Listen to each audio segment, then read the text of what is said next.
está a funcionar, não é? Está? Sim. Se eu estou melhor até eu sentar mais aqui. É como apanhar mais aí. Tá bom.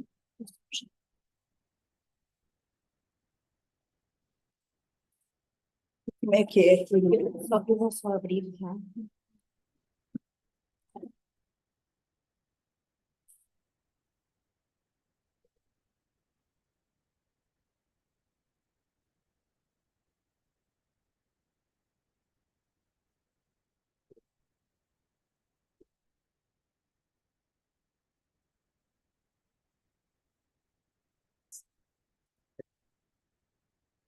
São duas horas.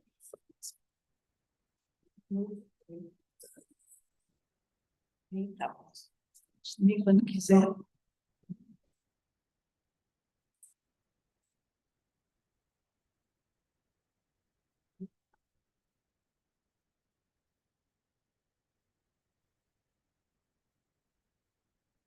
Without law and all the Congo. All the Congo got a PhD at the University of Houston, and in 2009, the innovation title in history and philosophy of science. He was a professor in philosophy of science at the Faculty of Science at the University of Houston. He was founder and coordinator of the Center for Philosophy of Science, University of Houston, and of SCT, Doctoral Program in Philosophy of Science, Theology, Art and Society, in 2016. She coordinates several national and international research projects, founding member of SCT, Paris, and member of the scientific committee of the National Museum of in Paris as well. She offers many titles, 150 titles and abroad, and she was selected when Henry to be part of the book Religion and Science, edited by Symposium in 2016. Her interests are modern philosophies, especially violence, philosophy of science, philosophy of image, and science and art, whose teaching she has initiated in Portugal. She founded and directed Kairos, Journal of Philosophy and Science, and she is currently President General Secretary of the Portuguese Society. Thank you. Thank you. Thank you so much. Wow.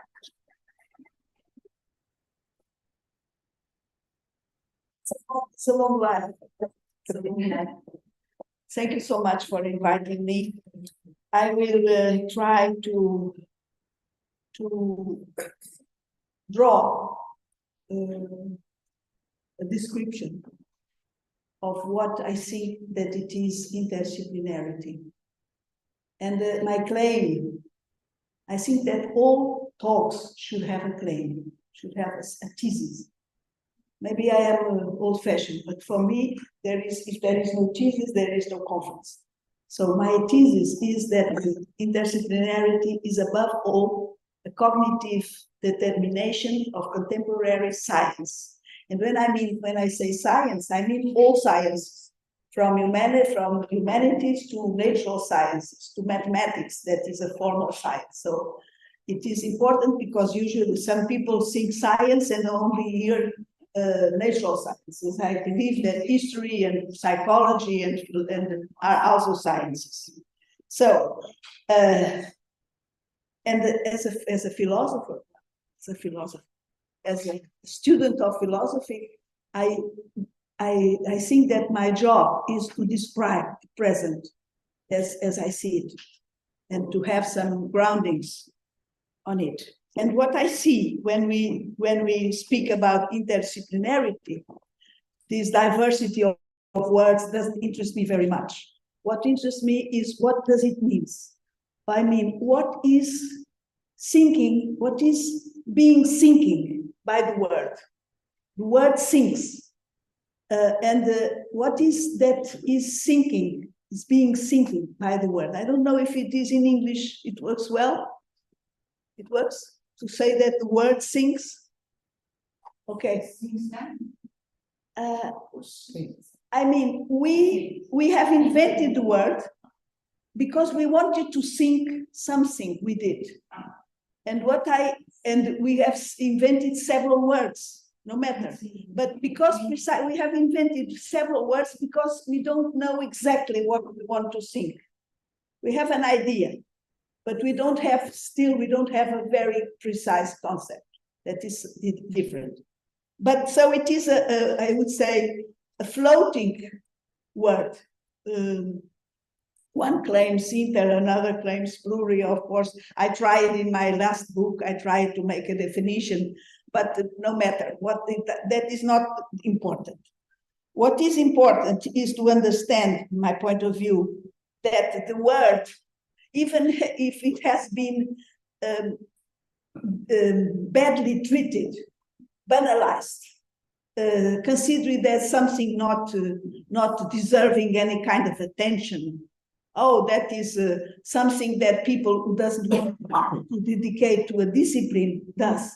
When you are not able to have a discipline, have the competence acquired in a discipline, then you make interdisciplinary, something like that. So the word has been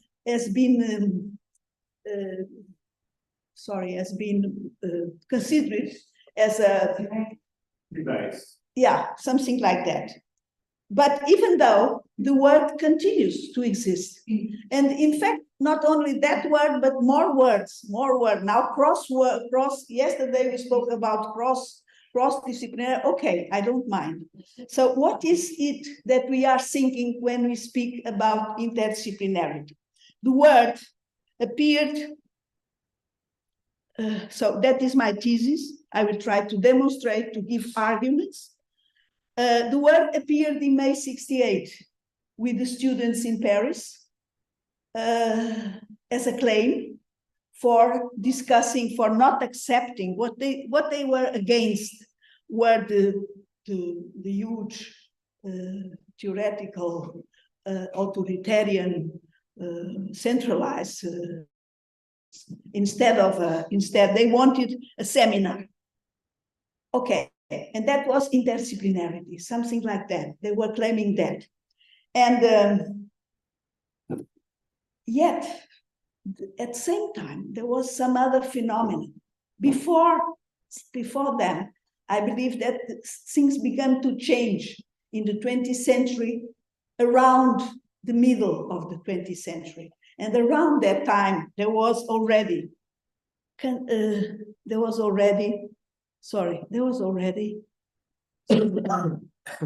sorry, I'm going again.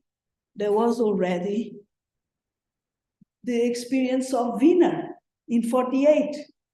And Wiener, the students probably did not even know nothing about Wiener, but Wiener in the United States had already made a new discipline, cybernetics. I think that this book should be a Bible for all people that are interested in interdisciplinarity. To read is 50 pages, but it is important from the first to the last. And one thing he says, for instance, is that the mathematician need not to have the skill to conduct a physiological experiment, but he must have the skill to understand one experiment, one physiological experiment, to criticize one, and to suggest one. The physiologist needs not to be able to prove a certain mathematical theorem, but he must be able to grasp its physiological significance and to tell the mathematician for what he should look. So there was already this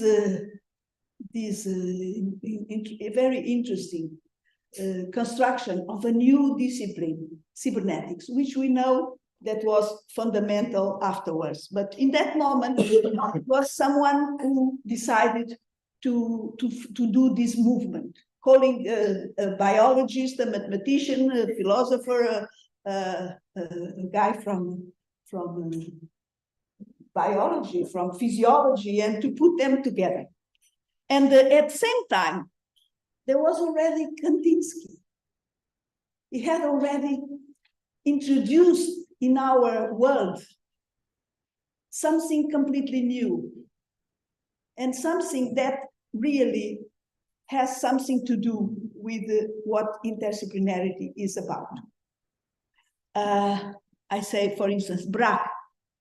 It is a collage, it is a superposition of pieces coming together from different colors, from different places, and they are joined as if we are creating something new. Someone spoke about a cake. It was, I don't know who spoke that interdisciplinarity was the making of a cake. It was you? Yeah. It was you. So it was the making of a cake. Here we don't have a cake, we have a fantastic painting, a new, something absolutely new, constructed upon different materials, putting together. For us today, that is completely normal. But in that moment when he created it, it was something absolutely new and something that already wanted to put together differences, to put together, to make the game with differences. To take differences as something very important and to create a new product upon differences. So we have the movement in science with cybernetics. We have this movement in art. We have in technology. The computer was giving the first steps. The NBL is from 50. Is 1950. It's the great first computer. Well, what is a computer? It's a lot of things, but one of the things that the computer does is to make connections, is to put in connection a lot of items.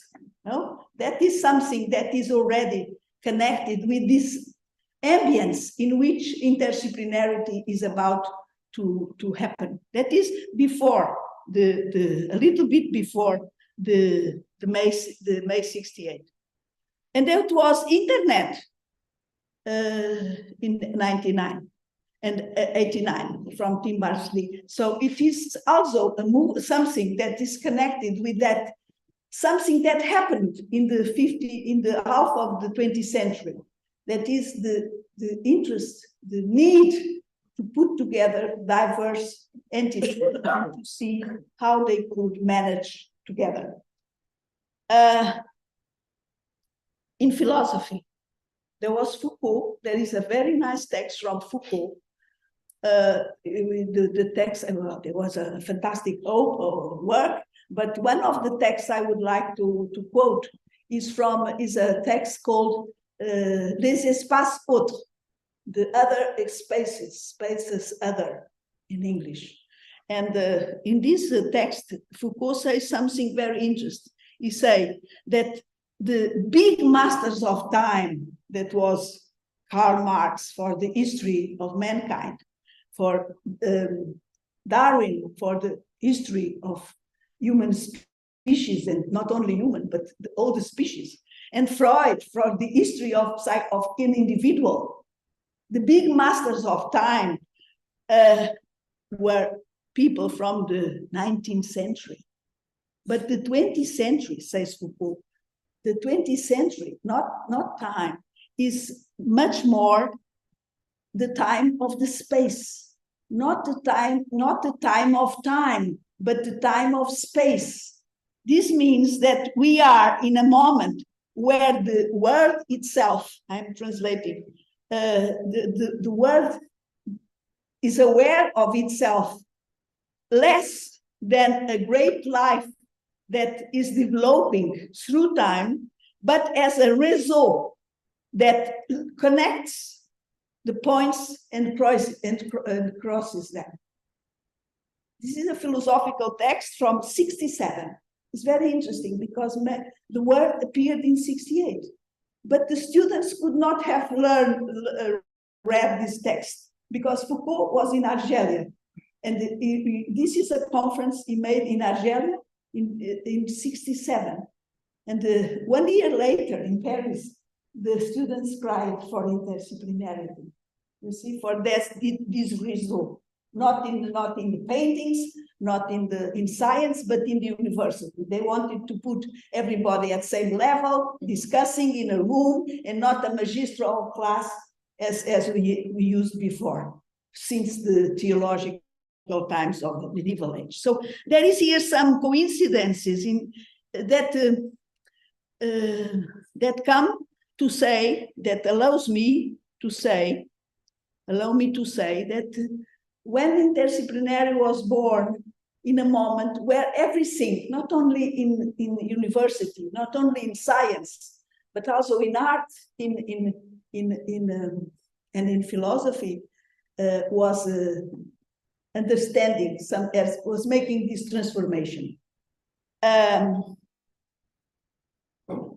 So let's go now for interdisciplinarity as a cognitive determination. To say cognitive is the same for me to say disciplinary, because knowledge is coextensive with disciplines.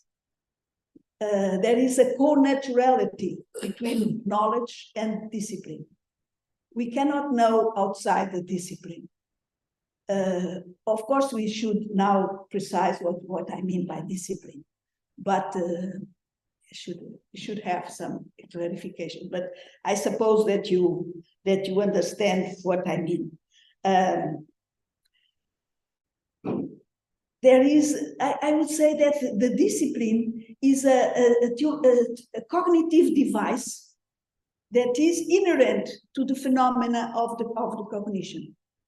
To know something. Yesterday there was someone who told that there was questions but not disciplines yet. It was you, I suppose. It was you. There was questions but not discipline. There are disciplines in the moment we begin to know something, and then we have already a discipline. We have already an area in which we focus. We have already some people with whom we want to discuss the issue we propose. We have already some metaphysical assumptions, some methodological assumptions. Even if they are not very well explicit, they become like that. So to say that it is a cognitive determination is the same to say that it is a disciplinary phenomenon. And what is this disciplinary phenomenon? Is, I would say, three things. First, an exponential increase of the number of disciplines. The disciplines began to grow in the 19th century, of course. Humboldt made this fantastic reform in 1810, and in the University of Berlin, in which he was the reformer, there was already more than 100 disciplines at that time, 100. But in a more recent report on the middle of the 20th century, in German university was about 4,000 in the middle of the 20th century. So there was an amount of disciplines that was of course growing, but at the middle of the 20th century, there was an exponential growth of disciplines. This was just an idea. In the medieval times, we had these 7 disciplines, the trivium and quadrivium. Sometimes we say that they are 9. Okay. There's a dispute between if they are 9 or 7, but okay, it's a number like that, less than a dozen. And Ramon Llull in the 13th century already conceived a bigger number of disciplines in the 13th century. And it's very interesting. Diderot in the 18th century, in this encyclopedia, wanted to make a drawing with all the disciplines. And as the normal drawing, the normal cartography for the epoch was the tree, he wanted to put them in the tree, but he was almost unable. So he decided to change for a table, because a table, it can be prolonged and you can always join more and more and more disciplines. You just have to continue the paper. So, but it was interesting because he even tried to make it in a tree. But then, for instance, in the Diderot work, we have already more disciplines. But as I told you, we have now, this is an image of 2010, and this is an image of 2015, taken from the American Association of Science. I don't know exactly. How do you know? Don't mind.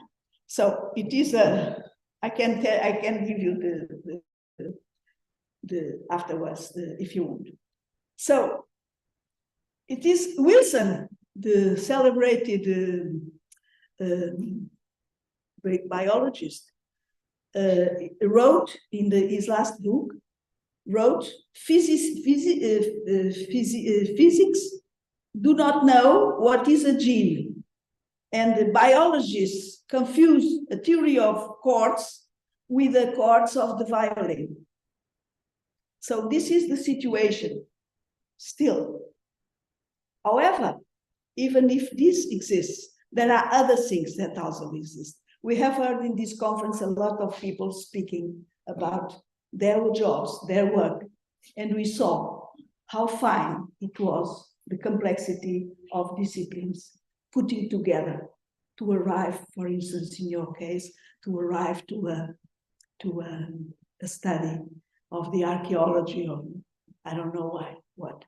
And we have heard about the environment, and we have heard other experiments. So this is small, modest experiences, but they demonstrate that even if Wilson is right, and of course what we want is what he tries to demonstrate is the need of what he calls consilience, that it is another word for interdisciplinarity.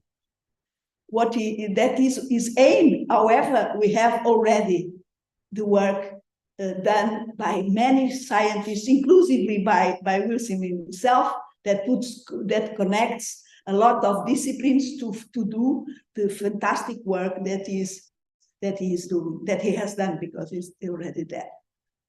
Okay, so we have here what we have is new types of disciplines. I put again Wiener because I admire him immensely. New types of disciplines, border sciences, like biochemistry in the 1903, it was constituted this fantastic discipline, putting together two words which were never thought as being connected, life and chemistry.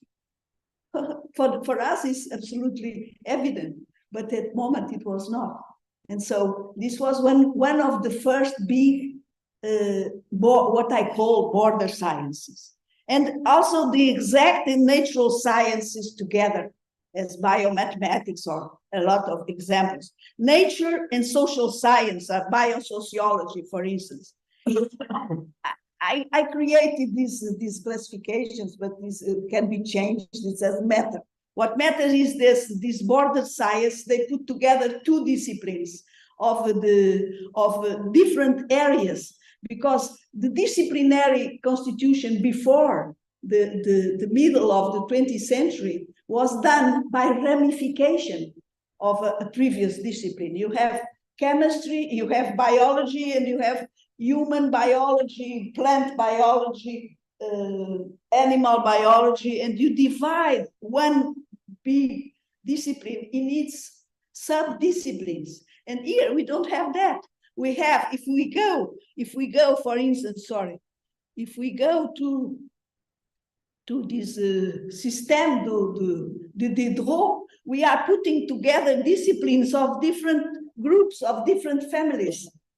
We are not subdividing. We are joining people coming from different villages, if you want, different families. It's a different kind of marriage. So two sciences or intersciences, I call them intersciences, but it can be called another thing. Now we have not two, we have several disciplines together. The case of cybernetics is that case, and the cognitive science that we have today and the ecology are disciplines putting together these diverse disciplines. And interdisciplines also with some like in operational research or industrial psychology, putting together not only the academic problems, but also the industrial problems. Okay, so here it is cognitive science. This is a diagram from a very simplified diagram, but still it has 5 or 6 disciplines. And there are so many examples: environmental sciences, sociology, history, biology, chemistry. Of course, we can say that, of course, these people have difficulties in putting them together. Of course, there are difficulties. What is there anything that is not difficult? But the fact is that it does exist. And we still have conclusions, we still have works, we still have experiments, we still have teams that they not succeed well, but they try. And sometimes they succeed, and that is fantastic. And to be able to admire something fantastic is very important. Not only to look to the obstacles, to look to the good things of life. No, it's a positive way of looking. Okay, environmental science, biomedical informatics. We have already medical science with biomedical science are already merged. And then you have also informatics. But then you have a lot of people coming from computer science, from clinical science, management science. They are together trying to solve, trying to face, trying to improve their knowledge, trying to face some particular problems and trying to go further. Complexity science, that's very important, because I will that's my second, another topic I would like to emphasize. All this is about complexity, but complexity science, as for instance, they were created in Santa Fe Institute in the States. And then we have this first determination of the cognitive nature of interdisciplinarity, the new disciplinary situation. For the first time in human science, there are no other science as human, it's a pronouncement. For the first time in science, we have disciplines that are not the result of a subdivision, but we have disciplines that come together from different areas, 2, 3, 4, etc. The second point important to understand to my thesis, to understand what I mean by cognitive phenomena, is the new epistemological situation. We can ask, why does it happen? Why do sciences begin to appear like those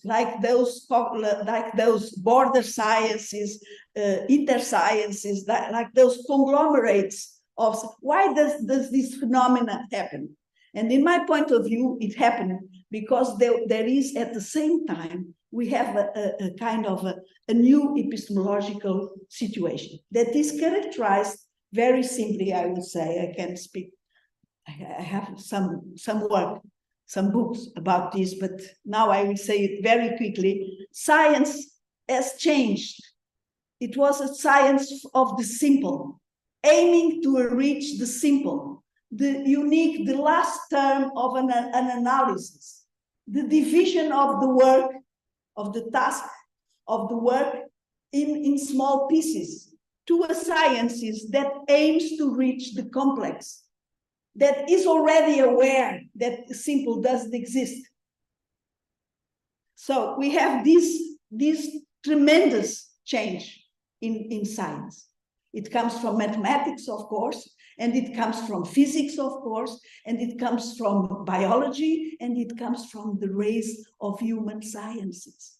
That were already some relatives, or forgotten relatives. Okay, there are some linguists, there are some geographers in the 18th century. We remember Humboldt, great Humboldt, of course, but still are not yet able to focus on environment. He was aware, he was sensible, no?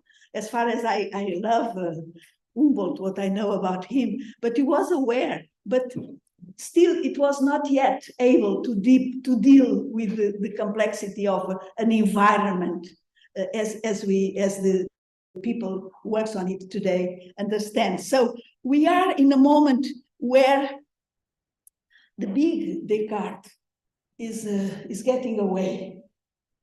No, he's getting away. He was very important. Not only him, but Bacon before him and others. He was very important because he gave a new method. Bacon even wrote a new organon. He wanted to dispute with Aristotle. It's not something. Aristotle was a complete genius.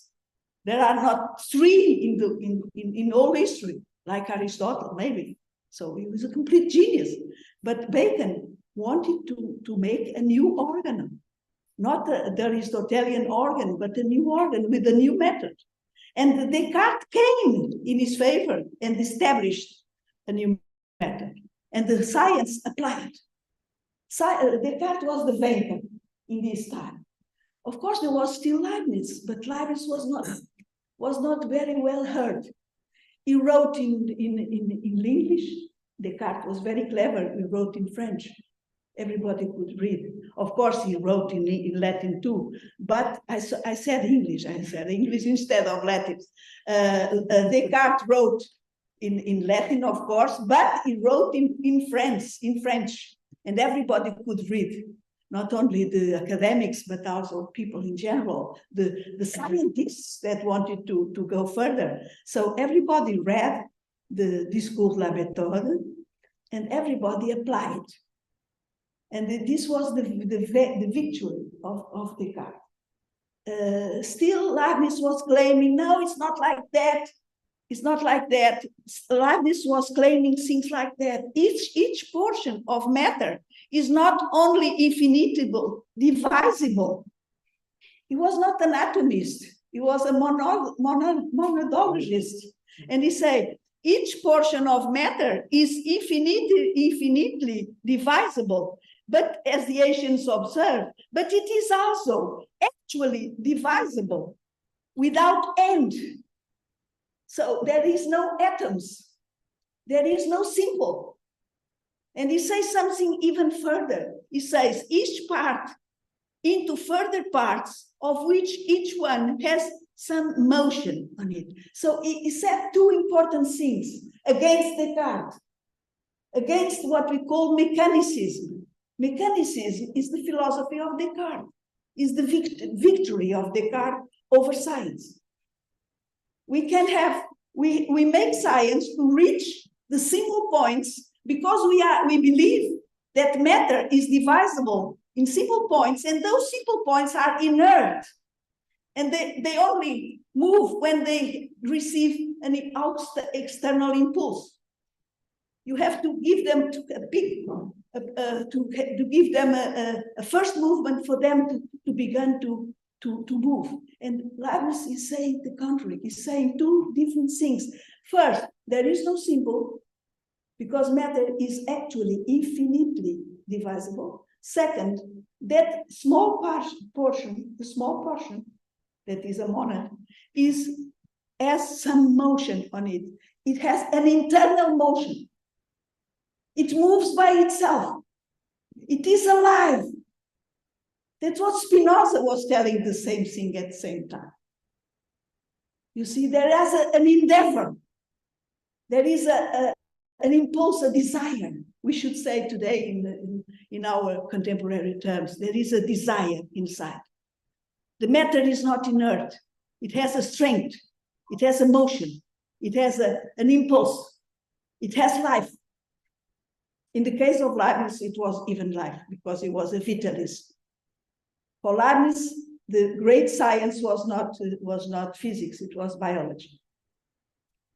Are you agree with me? I have a philosopher here. Okay, so this is completely new, but this was not heard. It was too early for what he was saying. So it was a little bit always dismissed. And then he published a monstrous work that you can even, I can just tell you, Leibniz is the only philosopher that doesn't have yet the opus magnum.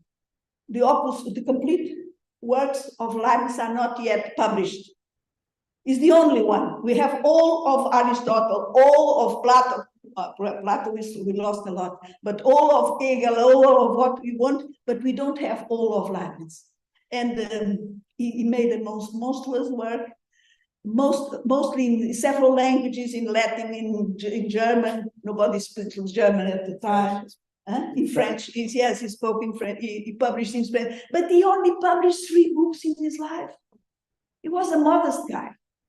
Even the monadology, that is a Venus nil, that is a fantastic, a marvelous work of humanity, is a prime work. Next is uma obra-prima. Opera maxima. Was not published.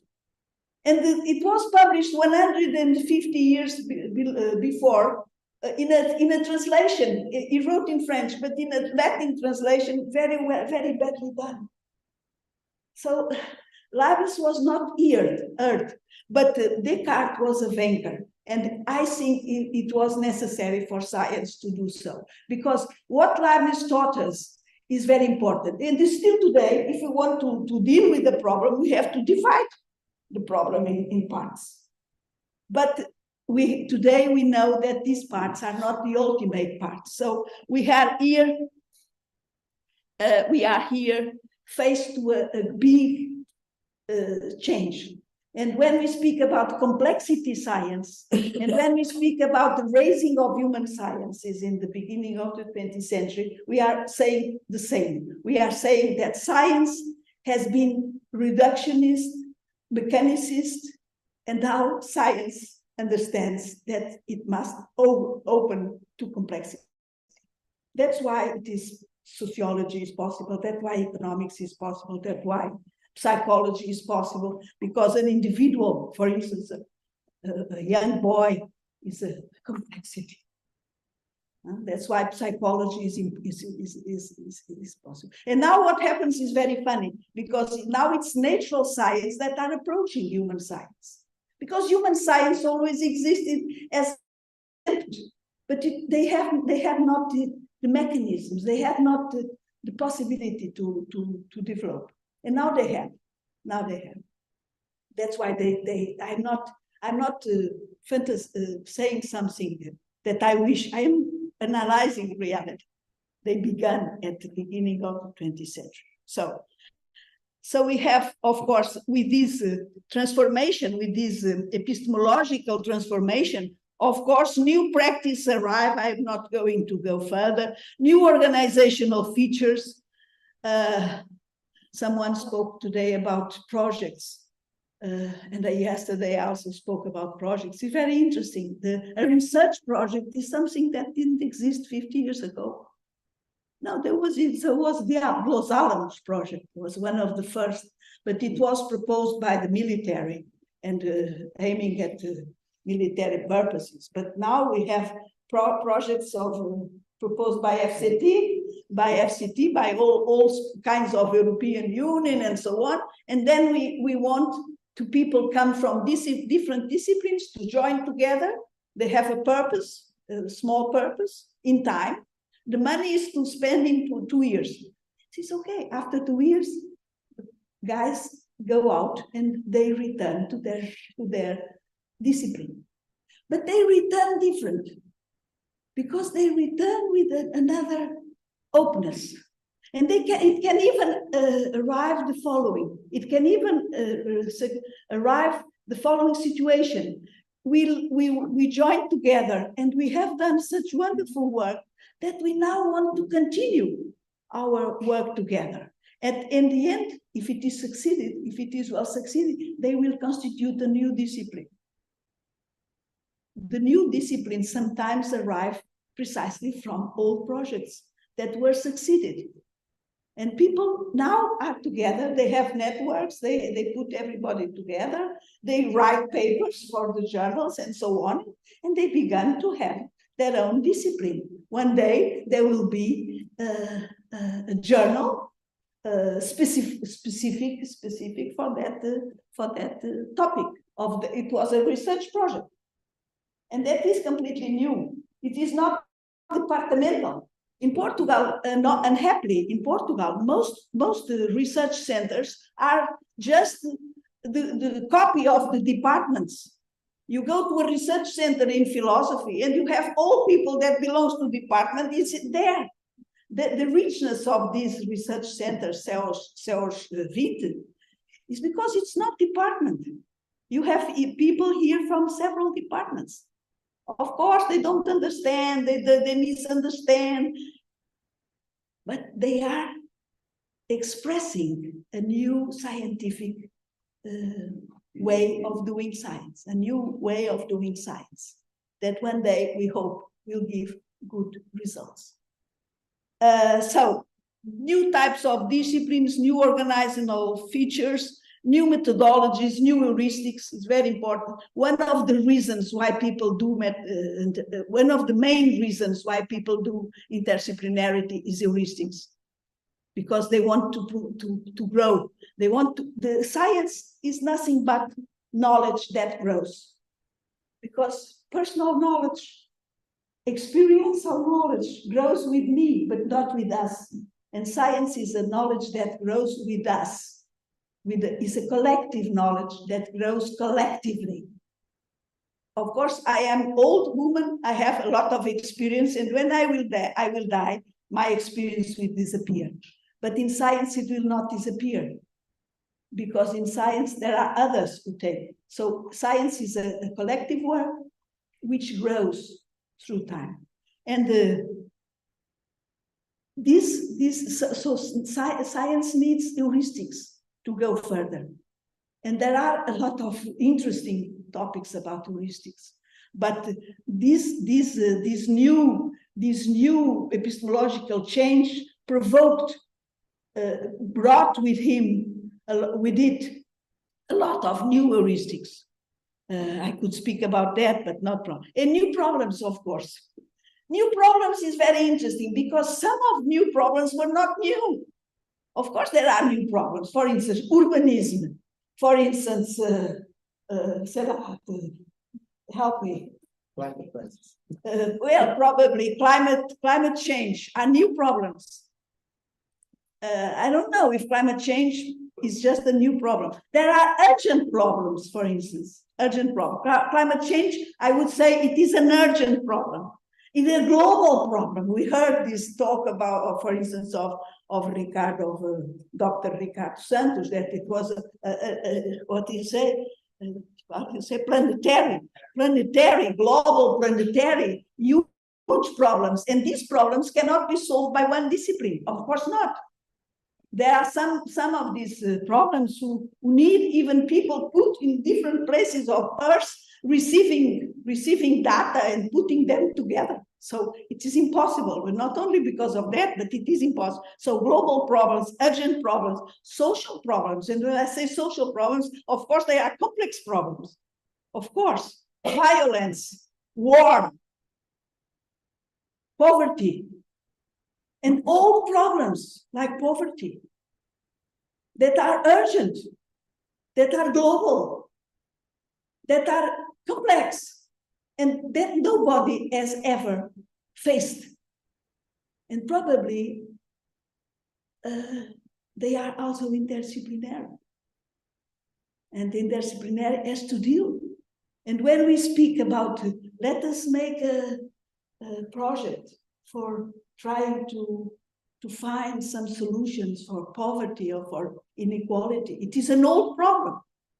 But still, in that moment, we immediately understand that we need a team diverse competencies. So old problems, global problems, new problems, and old problems, problems that were old, that always existed, but science was never able to touch them. We don't have any name for a science to look for poverty or to look for inequalities. But we have social sciences, and we can say, what are the big problems of social science? Probably, I don't know if it is there. Probably it is not. It is already there. Huh? But we don't have any science, for instance, for bureaucracy. Do we have any science for bureaucracy? But it is a new problem. It is a new problem that needs to be treated. And if you want to treat it, or biodiversity, whatever, if you want to treat it, you have to treat it interdisciplinary, in an interdisciplinary way. There is no escape. So we are facing this new world of complex problems too. And finally, the third topic I would like to stress is that finally this interdisciplinarity is new, the world is new, but the aim of putting together diverse knowledges in order to understand better is very old. It's so as old as science itself.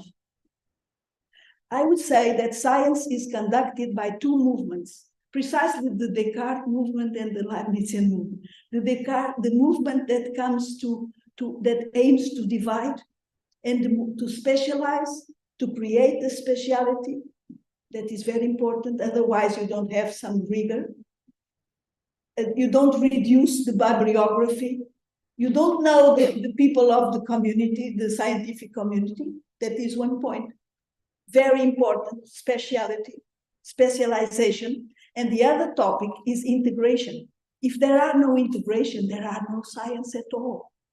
Because these people of a speciality, they produce an article, they produce a book, and this book is taking place in a chart where all the human knowledges can be put together.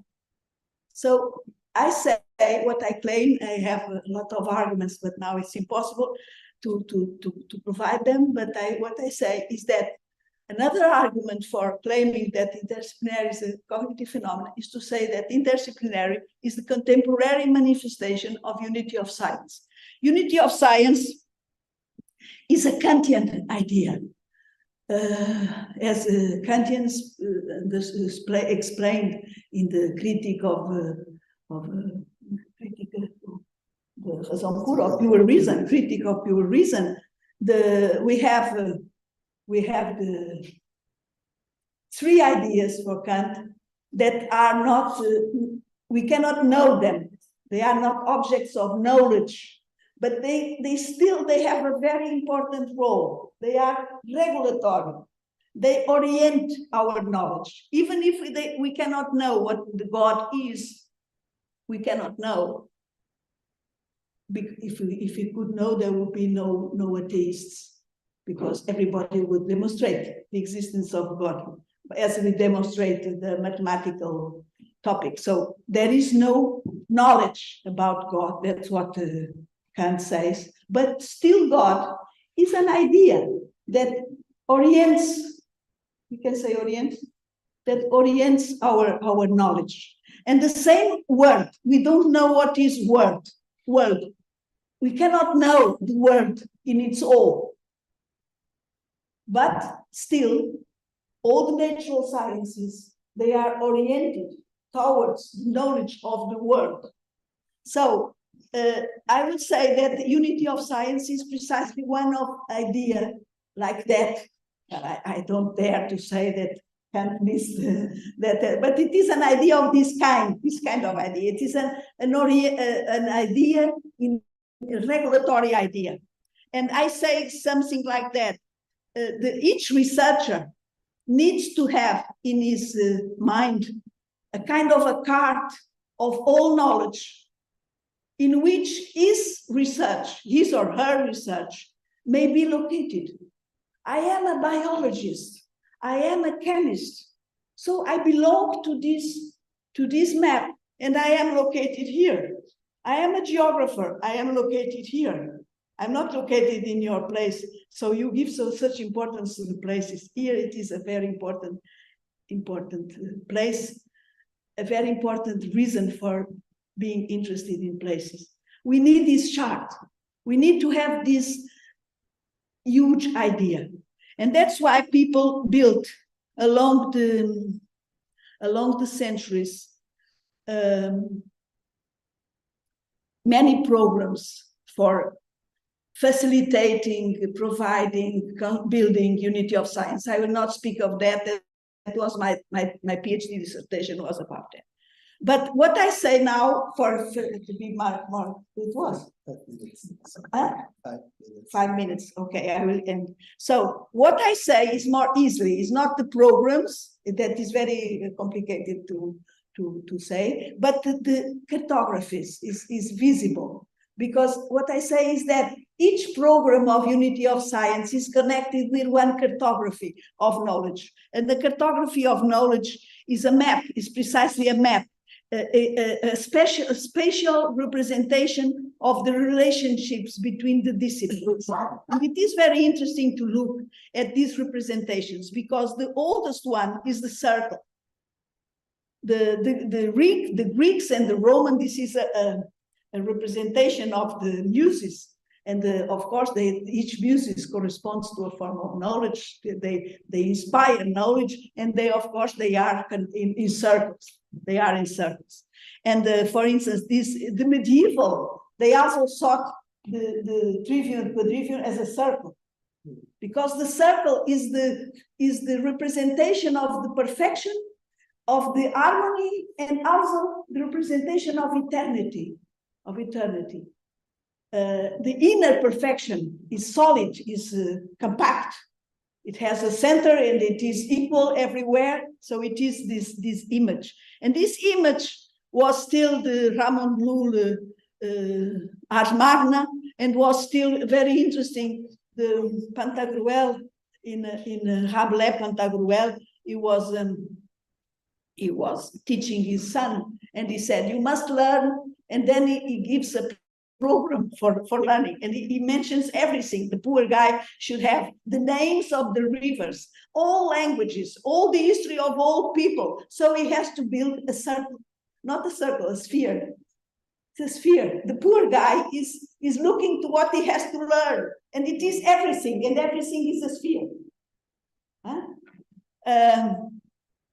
And the Encyclopedia Britannica in 1973 still give, very interesting, it gave a set of circles that could be, as in the Llull's art, that could rotate, and you could mix, and if you mix, you will find every topic of the encyclopedia, as exactly as Ramon Llull. Ramon Llull idea was that, precisely. So you have the circles, and you put the circles rounding one over the other, and you find every topics. So this is 1973. And the Biblioteca of Congress is also a circle. It's not by chance. Of course, it is. The architects were aware of that.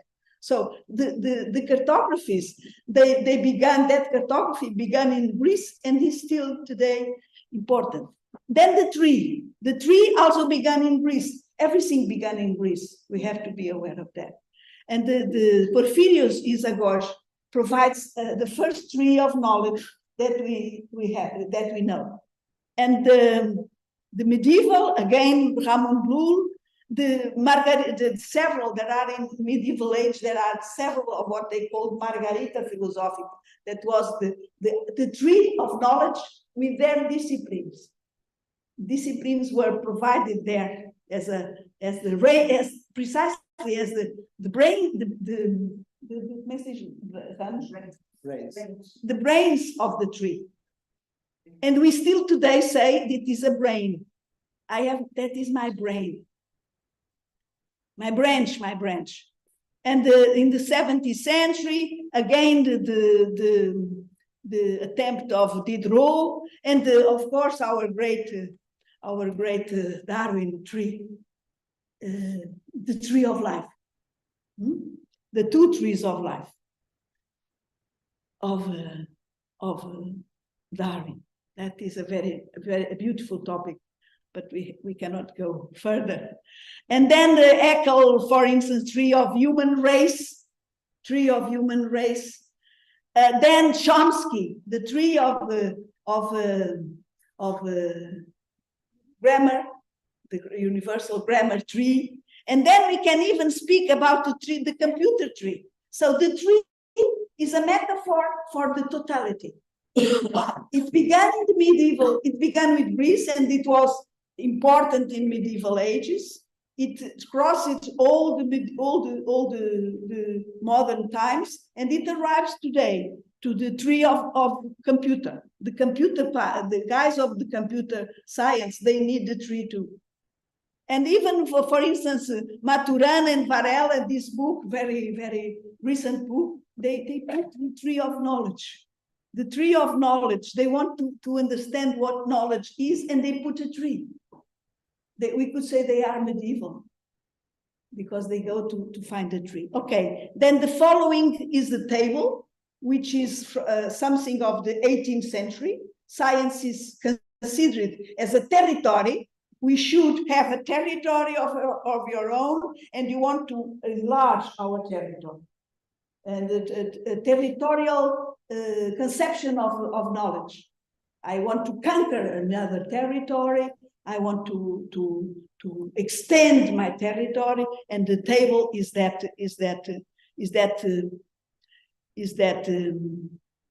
cartography, that representation.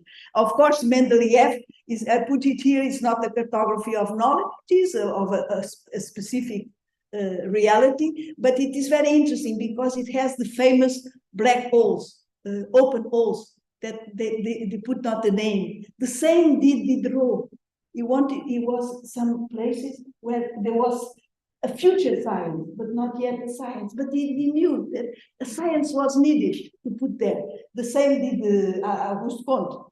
Okay, but I cannot go on. And then we have the network. The network with Bertalanffy, with, for instance, the Encyclopedia Universalis, 1968, precisely the moment of the May 68. In that time, the very important Encyclopedia Universalis produced in Italy with fantastic people.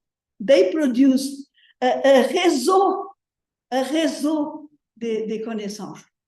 And the same with Einaudi.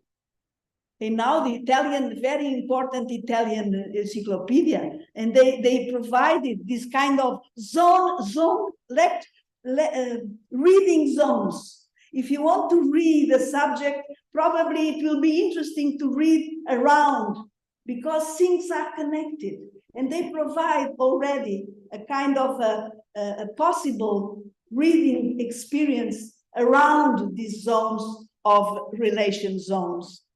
And finally, of course, the net, as we understand it, with the neural similarities. And what is interesting, I collected a lot of images of internet, and then they are approaching the cycle again.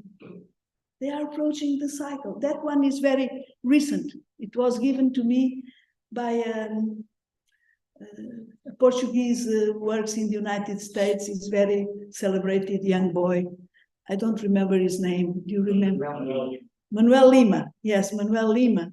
He's a design artist. And we met. It was a very nice meeting. And he had reached this image of the internet.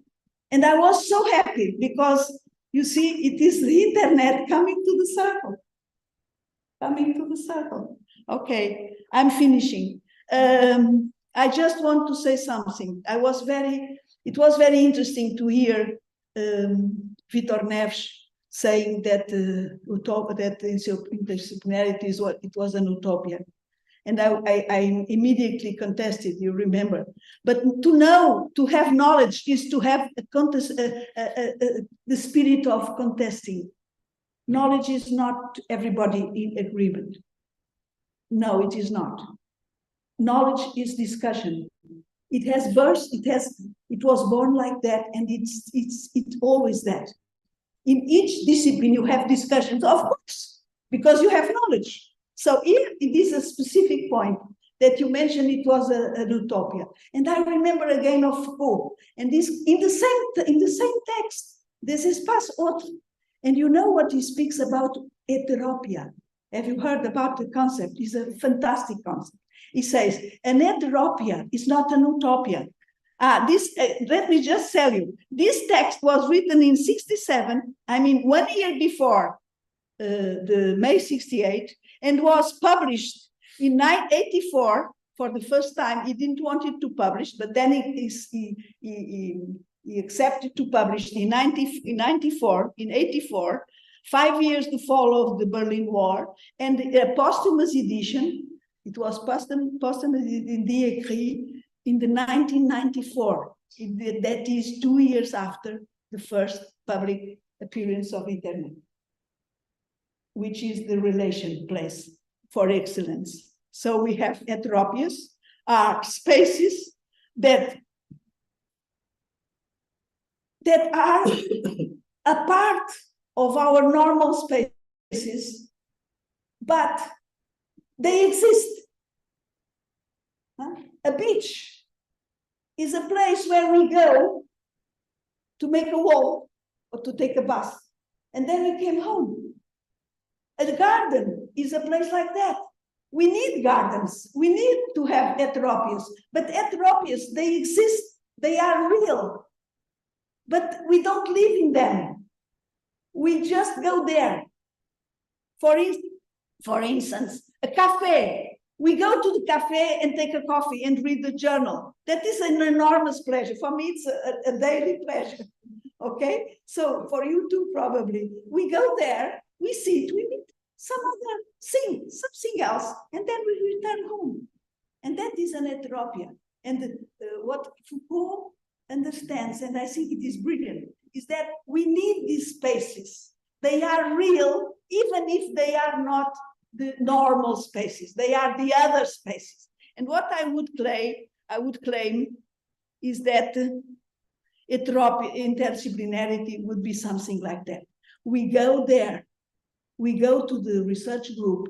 We are a physician. I am a physician. I am a mathematician. I am a biologist. But I go there. I make some work. I see other things. I sit with other people. We take a coffee together. We make a walk. We discuss. And then I come back to my discipline. So interdisciplinarity is real, but it is not our commonplace. It's something like an heteropia. So they are effective practice of real procedures of current operating regimes, which take place in specific places. We meet in the university, but we are not giving classes. We are making something else. We have a meeting. We profit from the room for doing something else, not what was foreseen, but what is necessary for us. And for varying periods of time within existing institutions, and which at the same time are des espaces autres, spaces of resistance and invention.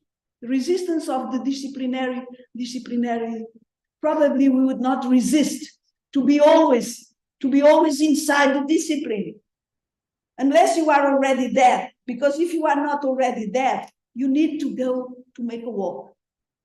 You need to know other things. And that would be an idea to understand interdisciplinarity. So there are a lot of political, external, institutional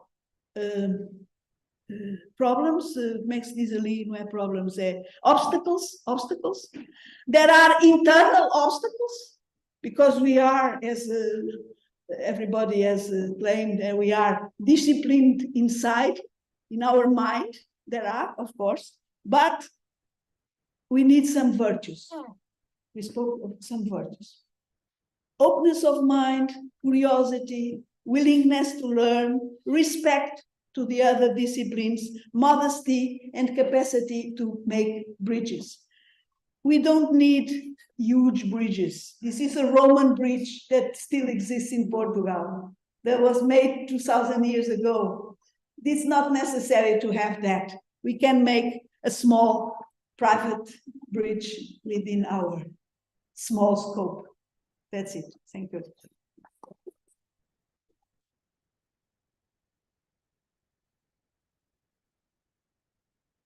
So we are a little bit short in time, but I'll give you 5 minutes to questions. Anyone?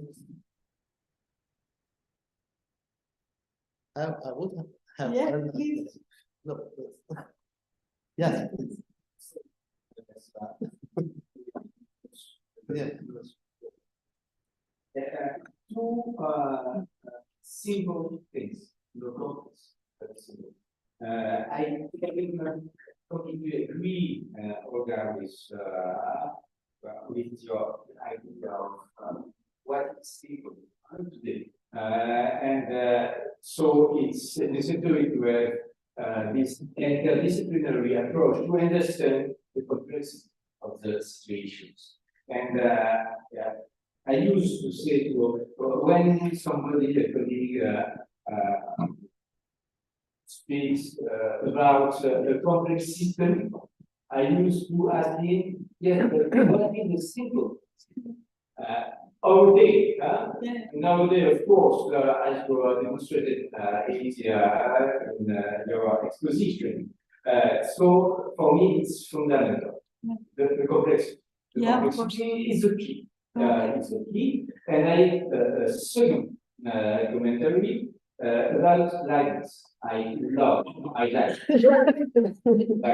No.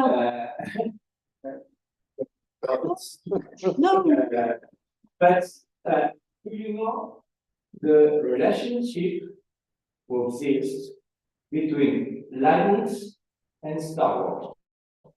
And Star Wars. Star Wars, yes. You know that. No? We have to speak What I know is, for instance, the relationship between Leibniz and, for instance, the Mendeleev and even Wiener. I read in Wiener. He said if there is a great philosopher for science is Leibniz. It is written in Wiener. But it sounds. But it is not expressed clearly. Of course. Oh, I would you have to read. I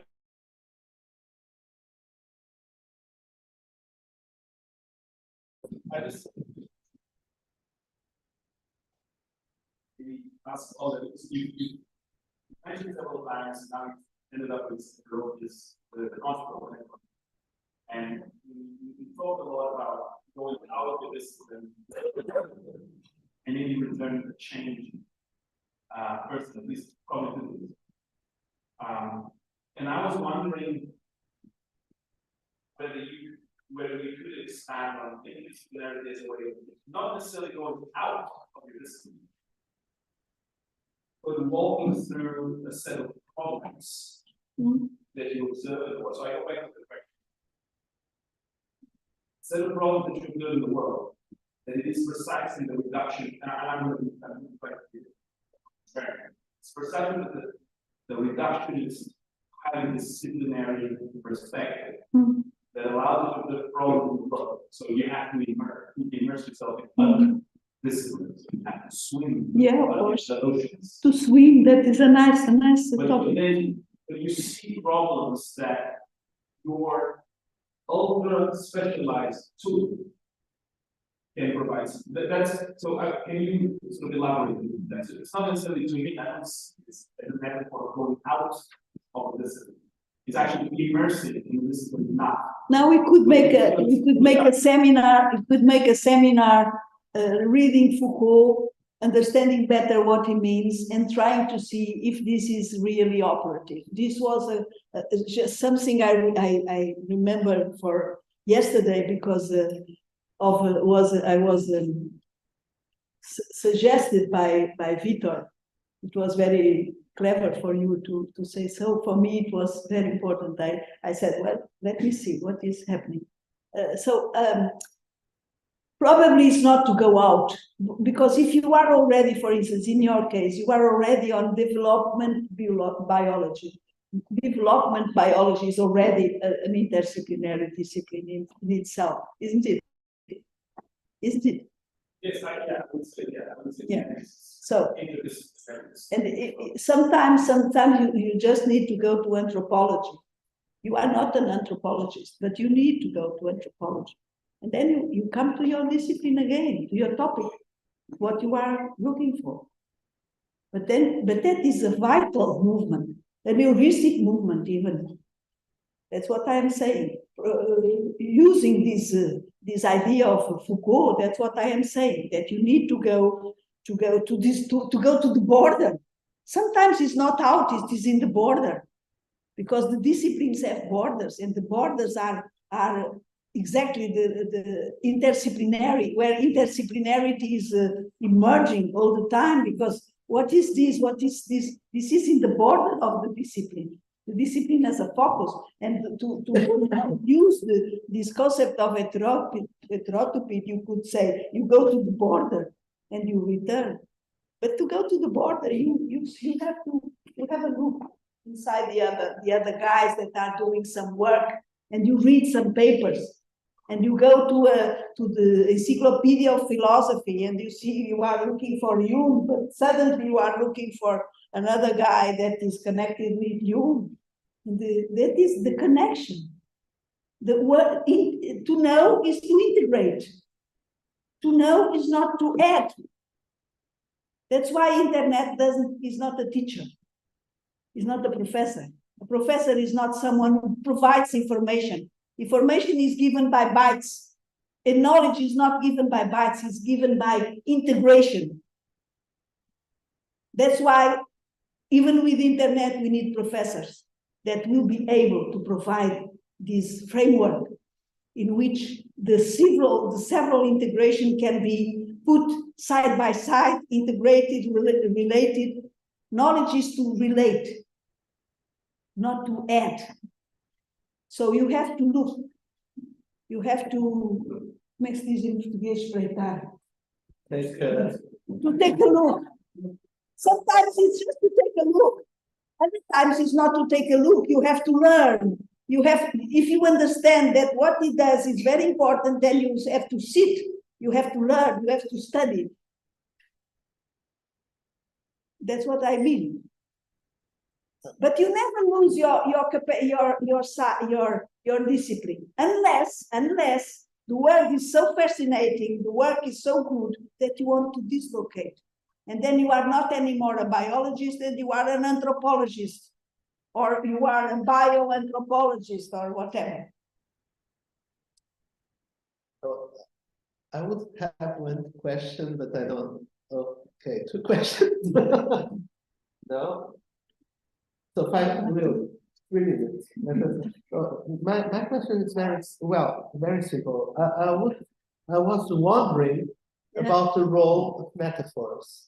So when we speak about science, we usually speak on conceptual approaches. So we have to deal with concepts. Yeah. But we have to also to rule out, thinking about, for instance, transmovement, the role of the metaphors in doing science. Yeah.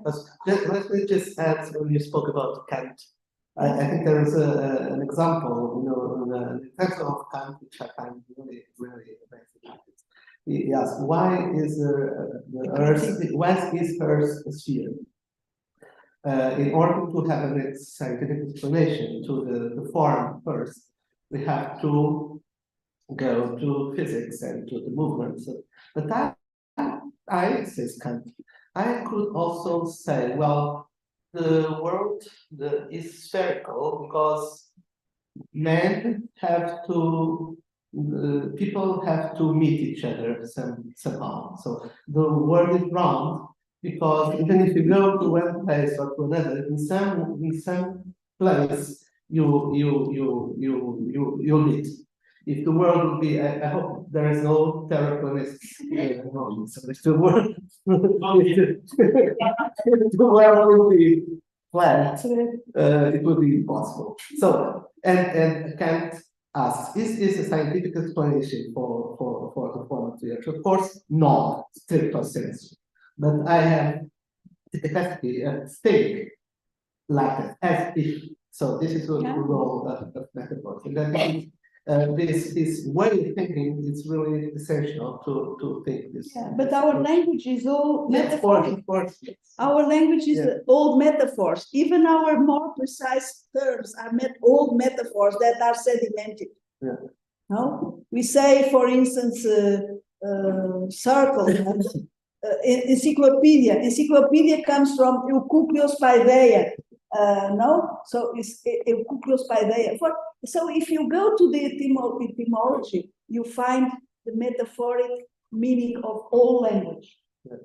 Gadamer is another philosopher has explored this idea of the metaphorical need of the metaphorical nature of all language. But there are others who oppose. There are others who oppose. But triangle, it means three angle.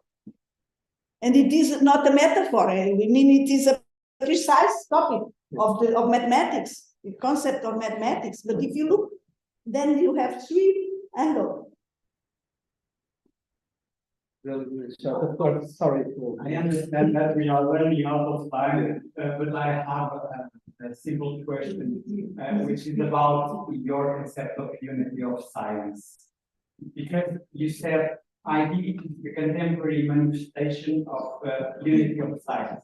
And as I see it, unity of science is a full set of connections among disciplines. And one of your last representations of unity of science was the circle with a dense set of connections.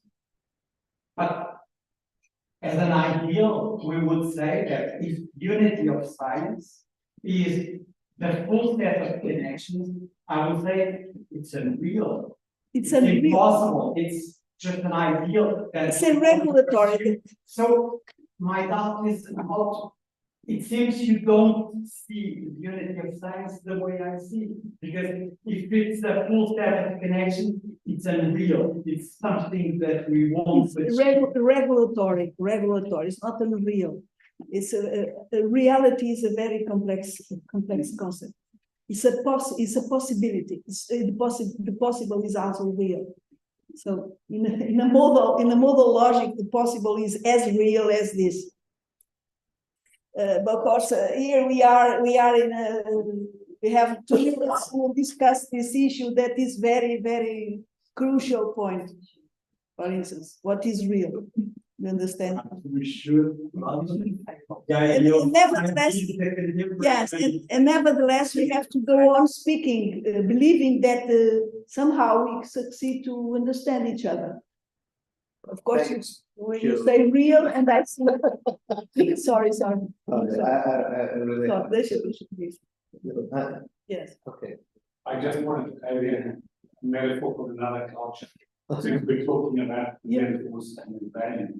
So for the Yolngu people, the Northeast, they've been very forceful in arguing for their political and cultural right for bilingual education in their language, Yolngu, Aboriginal language, and English. They appeal to the traditional metaphor called grammar.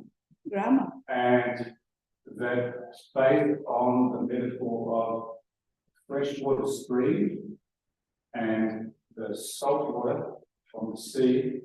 As the tide comes up, it forces salt water up the stream, the fresh water and the salt water mingle, and there's just a special little ecosystem created in that place of interaction.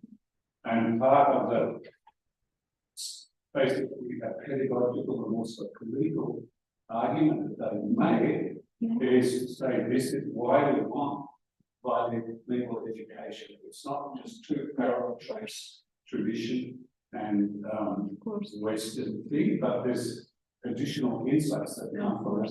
Really, and I think it's a very apt metaphor for what we were talking about today, but it's coming from a different visual or metaphorical tradition. Yes, of course, of course. Thank you very much for this very, very inspiring talk and for this wonderful conversation. Thank you.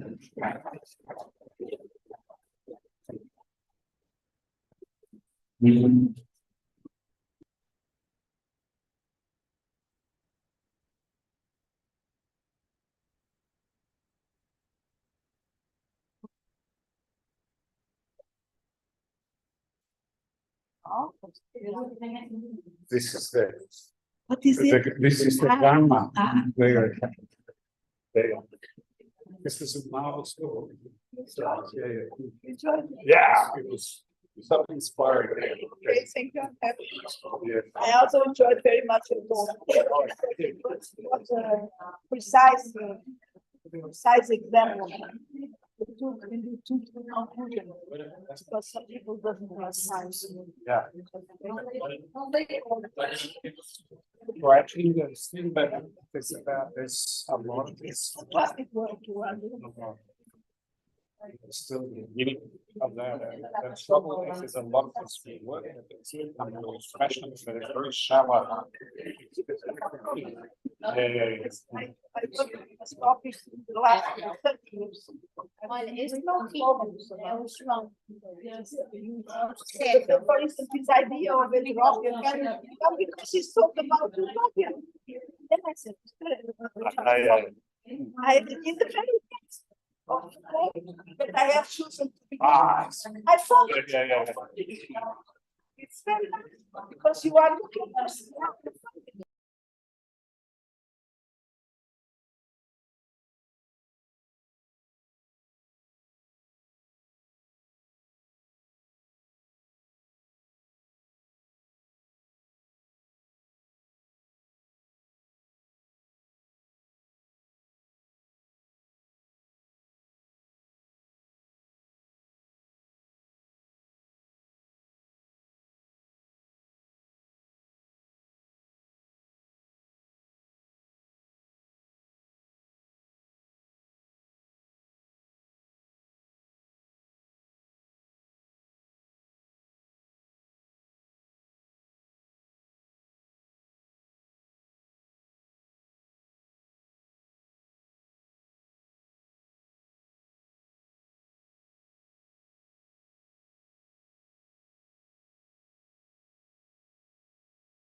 Hello, everyone.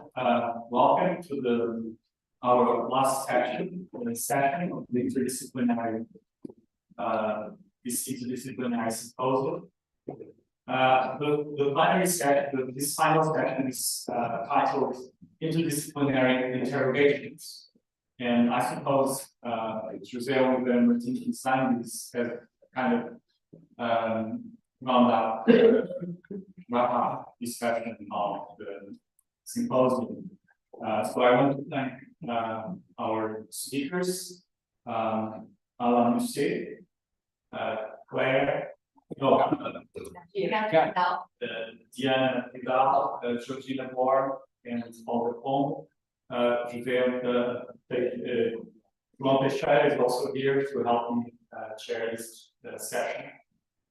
So I was here yesterday all day, and I learned a lot about different concepts of interdisciplinarity. And I'm thinking that we could organize our discussion by perhaps highlighting some of the points that you found most interesting in this proposal, and in terms of interrogating the concept of interdisciplinarity, which is really challenging. I see there's no agreement as far as I can tell, although there are some intersections, but the concept itself seems to be very disputed. And so I would perhaps start with this general question. So Olga was just arguing for a kind of integrated element in the function of interdisciplinarity as a concept. But as far as I can understand from what I heard yesterday, it seems to me that interdisciplinarity is not necessarily integration. It's something else. It's something that calls for new intersections across disciplines, new intersections that can have some kind of, as Georgina was explaining yesterday, antagonistic structure to current forms of knowledge. And so it's not so much an integration of knowledge as an interrogation of the ways we produce knowledge and where we validate knowledge. And so I wonder, would you agree that that's how we should look and conceptualize interdisciplinarity? Is it an integration of knowledge, or rather actually of what knowledge is?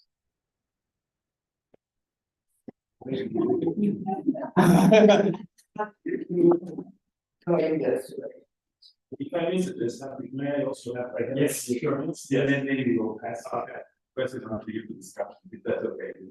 Yeah. If I have like a few points that I would also like to throw in the record for discussion, and then we could be thoughts if that's okay. Yes, that's fine. That's because I think it's better that the digestions that our hand. But because in this piggybacking on what you just said, what is it that it's more of just the integration of Olga mentioned bridges, disciplines, but throughout these 2 days I had a feeling that it's more than that. I had written here this the reimagination of problems in the world. Is one way to think about it as a real process. There's a further result of this encounter, but this encounter is more than the sounds.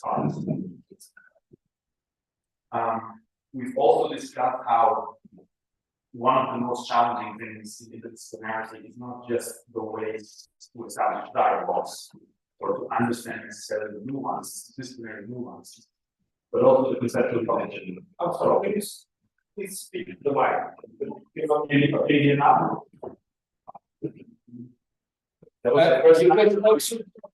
Come here. Yes, yes, sorry. Here, no, but it's not fine.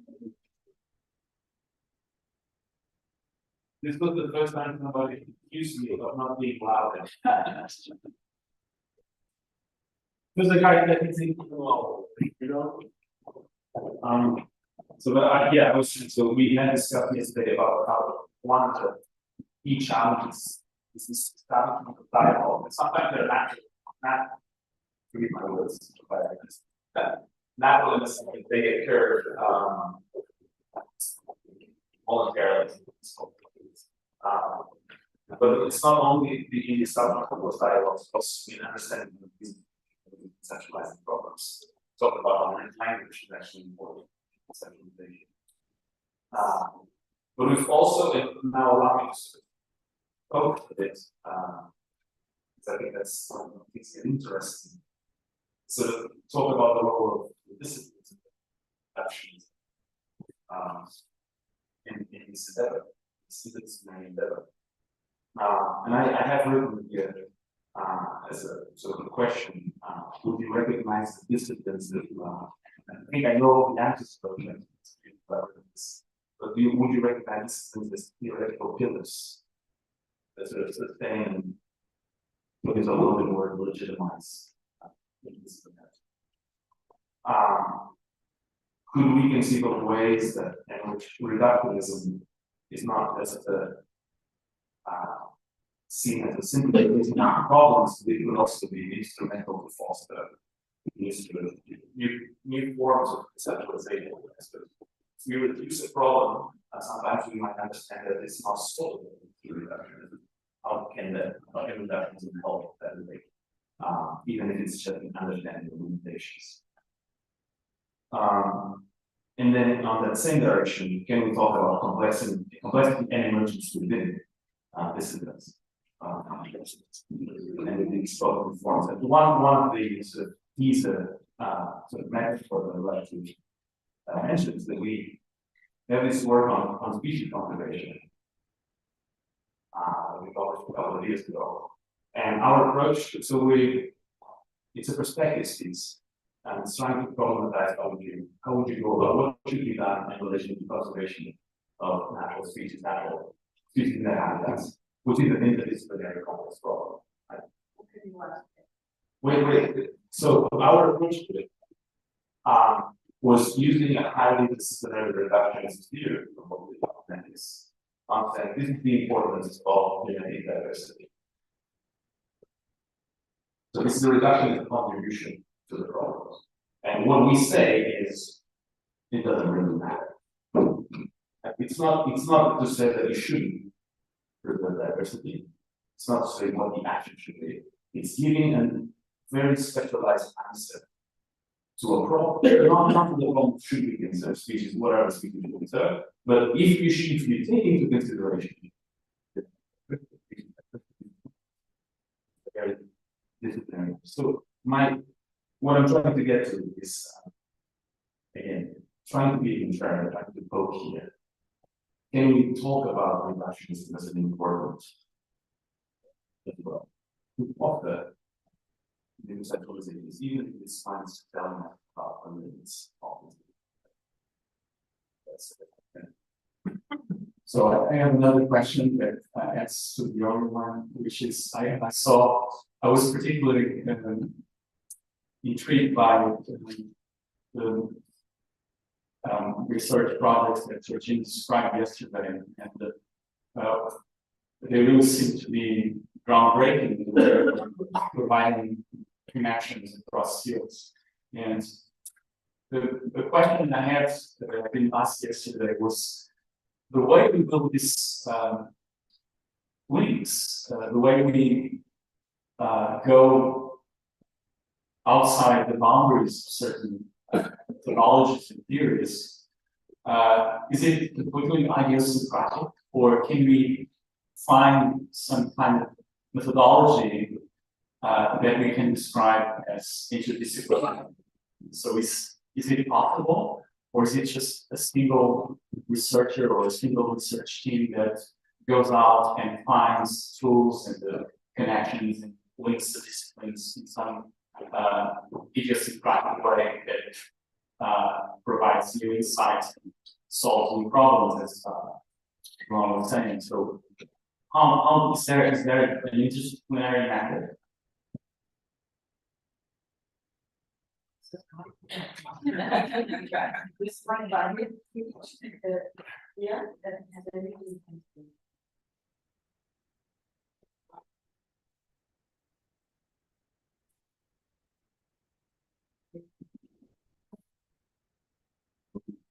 And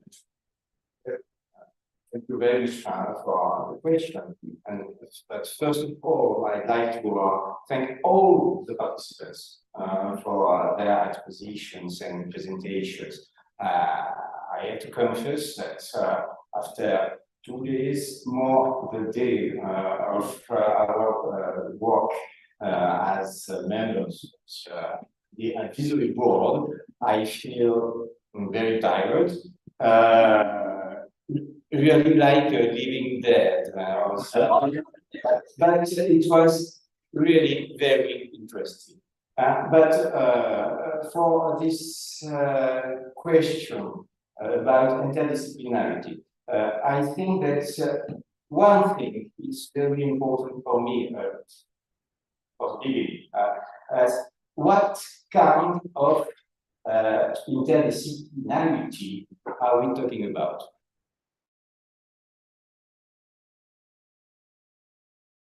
I think that it's not exactly the same notion with the disciplines, the culture, the national culture or the scientific culture. We agree with a great pattern, but there are different ways of understand and practice interdisciplinarity. So I think that, and you spoke about Georgina, it's very important effectively to think about the shapes, the structures, the modes, and the logics of interdisciplinarity, as Georgina and Andrew did on their presentations.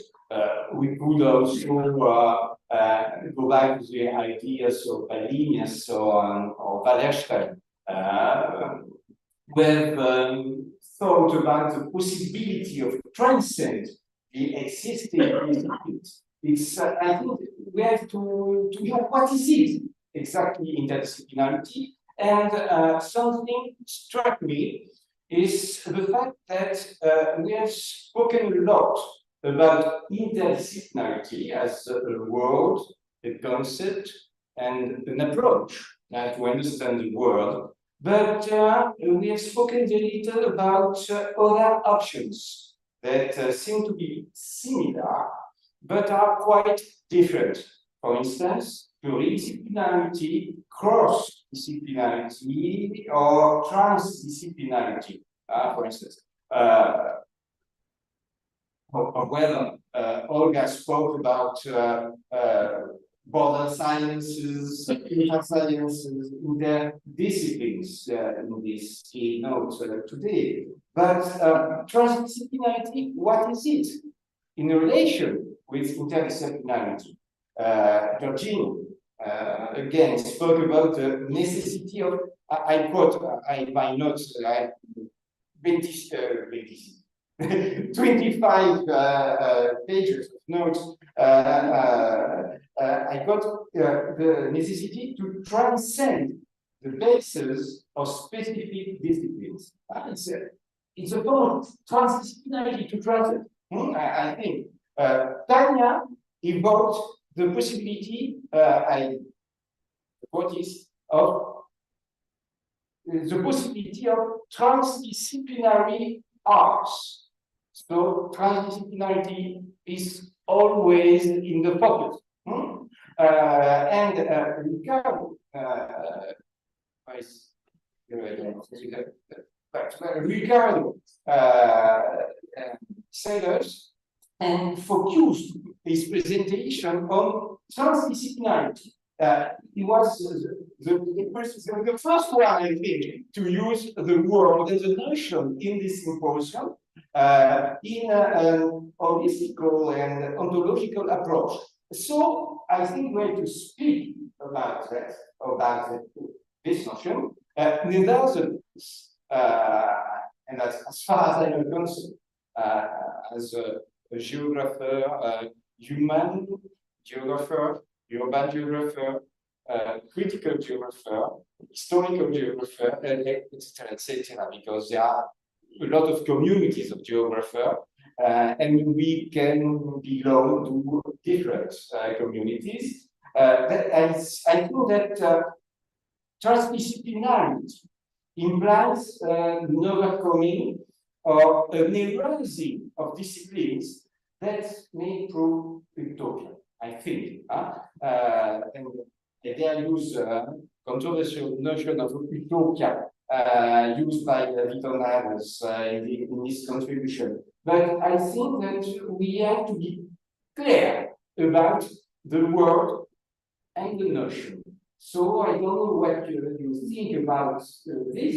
I know it's part of your life, but we have to emphasize this opposition or this relationship between these different words and notions, disciplinarity, cross-disciplinarity, transdisciplinarity, etc., etc. Yeah? No? No, you are my neighbor. Oh. Pleasure to be here, and first of all, I'd like to thank you, José Oliveira Martins, who's not here, but no reason, and Tony Consigliere for the invitation, and this is rich for all the help that the team gave to us to be here. So it's incredible. And at the end of this third day, yes, and we have 3 days. We started on Tuesday. I must say that I think that since we should have taken the recommendations made by the advisory board on September very seriously. Oh, Tuesday chegou. Yeah, right. We were missing here. Thank you for coming. Thank you very much. Not only because we had the chance to get to know more about this region, that's important to me, but also because you provided us with this very interesting and created intellectual environment to discuss interdisciplinarity. So in many ways, many approaches, as you said. But I think I would stick with 2 ideas that struck me mostly, and this way I will try to answer the questions, because the questions are very broad, and it's another lecture. So let's start trying to stick with two questions or 2 themes that struck me more. The first one is language, and we are talking about the sense of interdisciplinarity. We are talking about language, and language is something I agree with Ophelia when we argued that language gives us some obstacles, because language is something that we embody. It's embodied.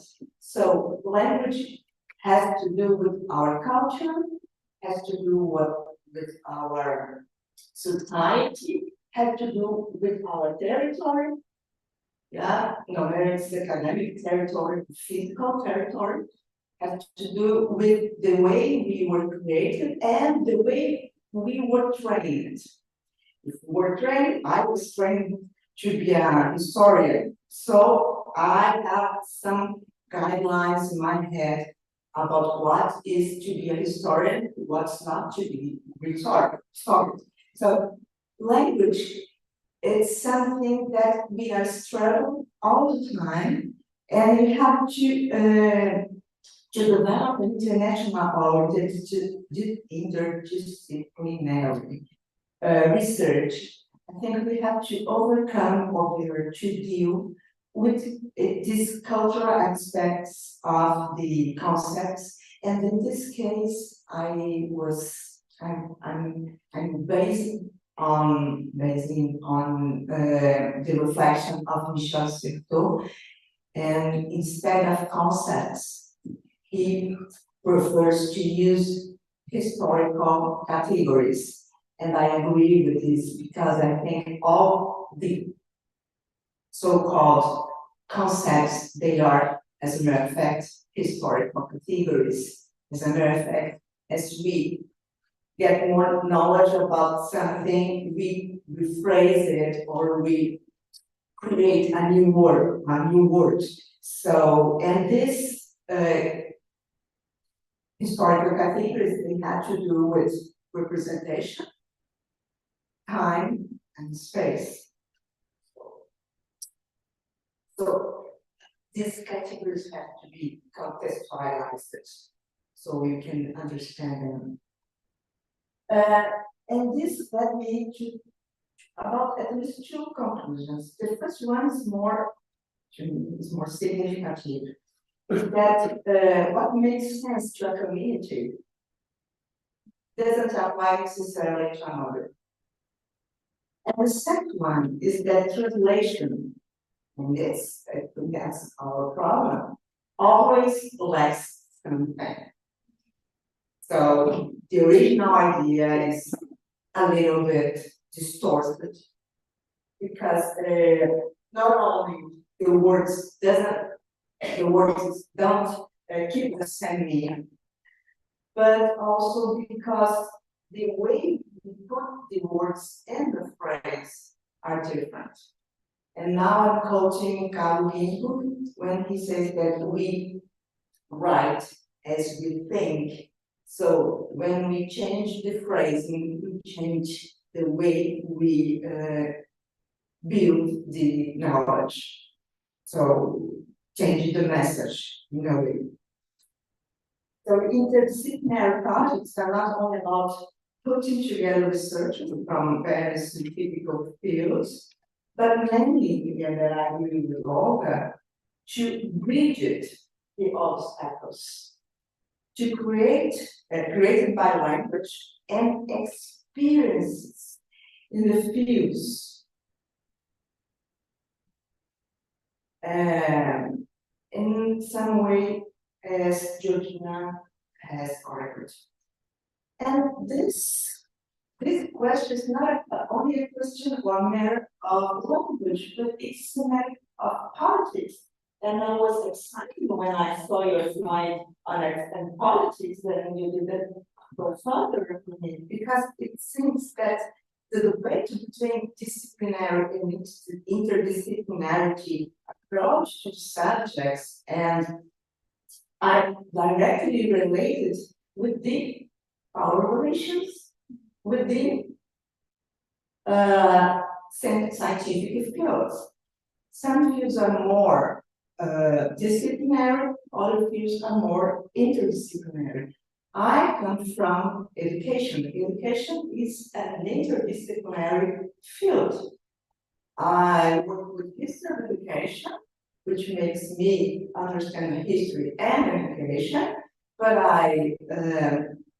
my subject is school culture, so I have to understand schools, cultural studies, but I also work with practices, literacy practices in school, so I have to understand methodologies and theories of literacy. And I am in the cultural field, so I have to understand gender studies, and so on, and so on, and so on. And I'm not adding new words to my work, but hybridizating these categories to make them work to answer the question. And then I agree with you that always we start with a question, and the question is something that leads us to go to this way, this path, or got past.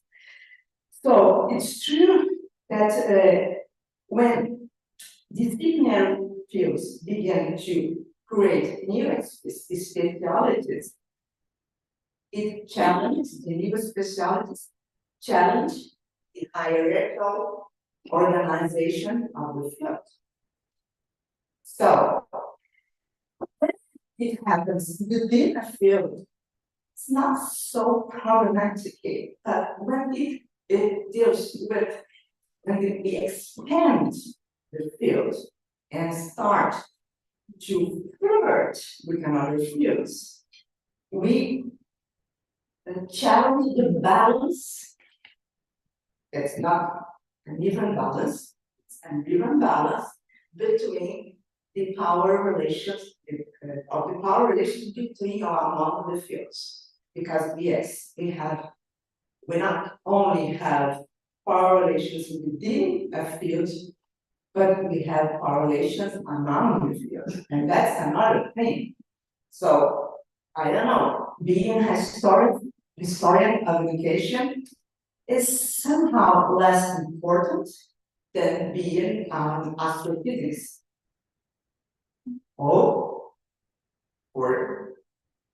yeah, I'm not talking about the not only for society, but also for society, but it happens for science itself, because journal was more prestigious journals, more grants, more financial support and things like that. But indeed, within the field of education, for instance, history of education is something very less important. It's less important than didactics, for instance, which means less grants, less financial support, but within the field of history of education, countries as Brazil are less important than countries in the Europe, which means that they publish more, or they are more,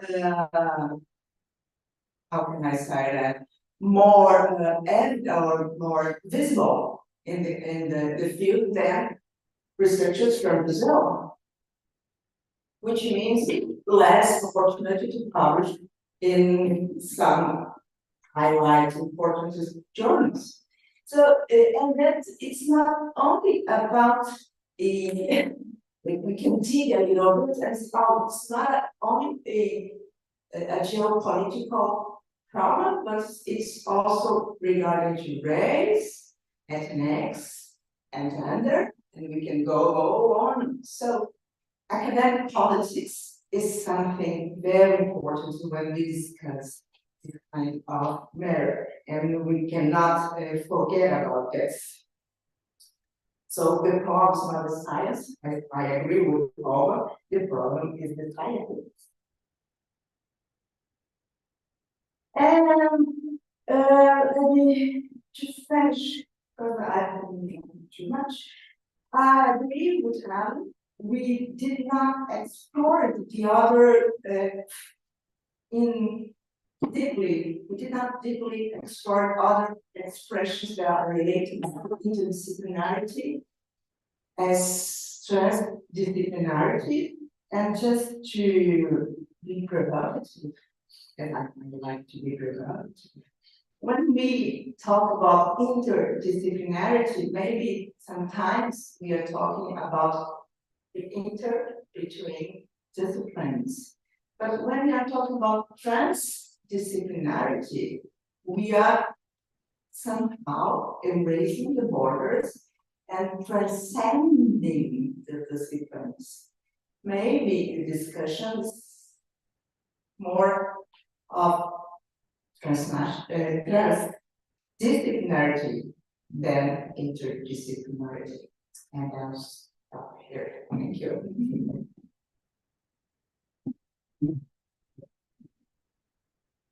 Thanks. And so a great event. We're all exhausted. But I want to say we're here to do some work. I'm going to be a bit tough. Because here I am on the scientific advisory board for CIS 20, I'm trying to push it, I can't do the accent. So I want to, I'm sitting here a little bit frustrated because my dear colleagues, you know, there is an established literature out there. Actually, there are words that are now generally understood. Multidisciplinarity is when disciplines come together and don't get changed. It's what we call the integrated synthesis, where disciplines sit together with people and talk. Interdisciplinarity is the idea that they do change, and actually it's our third, the logical ontology, that is transdisciplinarity. We chose not to use the word because we feel it's very defined in much of the literature that is kind of defined. So we developed these two ideas, the agonistic and antagonistic mode and the logical ontology, and together it's a method and it's an aim and it's about transcending the boundaries of existing disciplines. Our insistence is that this is always specific, but within particular circumstances relative to a particular history. And so, so to your question, Manga, yes, there's methodology. So our three modes are trying to alert us all that you can sit in the integrative synthesis and just talk, nobody particularly changes, you see something occurs between, but nothing much changes. The second, you can be in a hierarchical relationship, which happens all the time, but again, it's locked in to existing structures.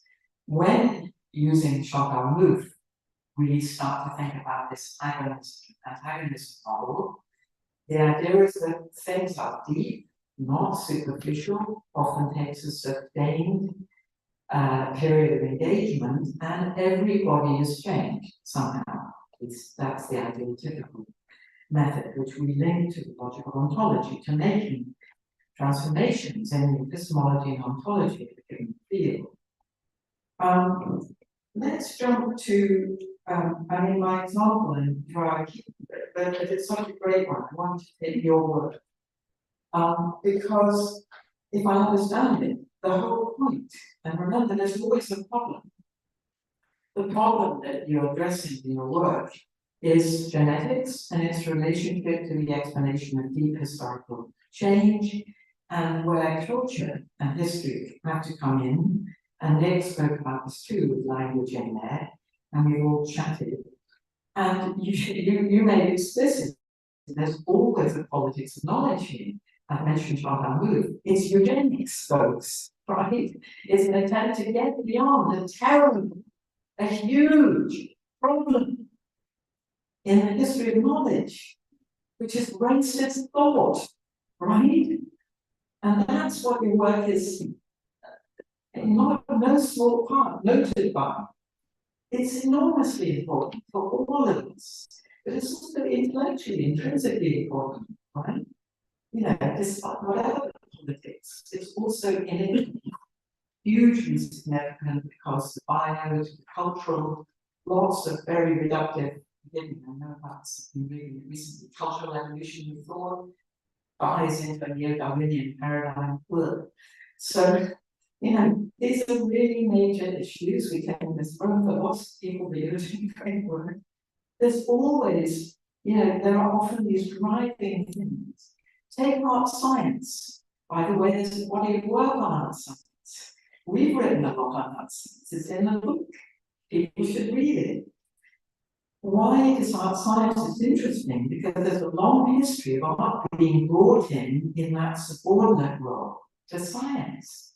It's there to critify. It's there to make public understanding of science, to dress science up in a nice, cute way, to bring the public in. And our case is that's the service subordination mode, nothing much changes. And you can have different relationships between art and science, which you came to, where in fact the science has changed, as well as the art, and there's often a politics there. And we write about this. So I'm sitting here, my frustration is that there's established bodies of thought. And I really think there's been has to really absorb this. It's not, we're not at the end of this. But I've been at conferences on interdisciplinarity for 15 years, and so often they feel like we want to go round and round. What is multi, what is interdisciplinary, what is transdisciplinary? Let's make some progress. I wanted to come to the question of, so there are real things and real historical reasons, not idiosyncratic reasons why knowledge has to change, disciplines have to change. Many people feel dissatisfied. Decolonization has posed huge challenges to all of us, humanities, sciences, journalism, in part of it. So we have to listen to the world. The world poses climate change, now poses incredibly significant new problems. But I also want to come back finally to Rolf, and his linear model is not here, GKB. But he gave us, do you remember, it was the person asking, a body of knowledge, the object, and then the output. And I asked him, and I'm not satisfied with that because it misses out that it's often the problem that comes, the problem is always big in there.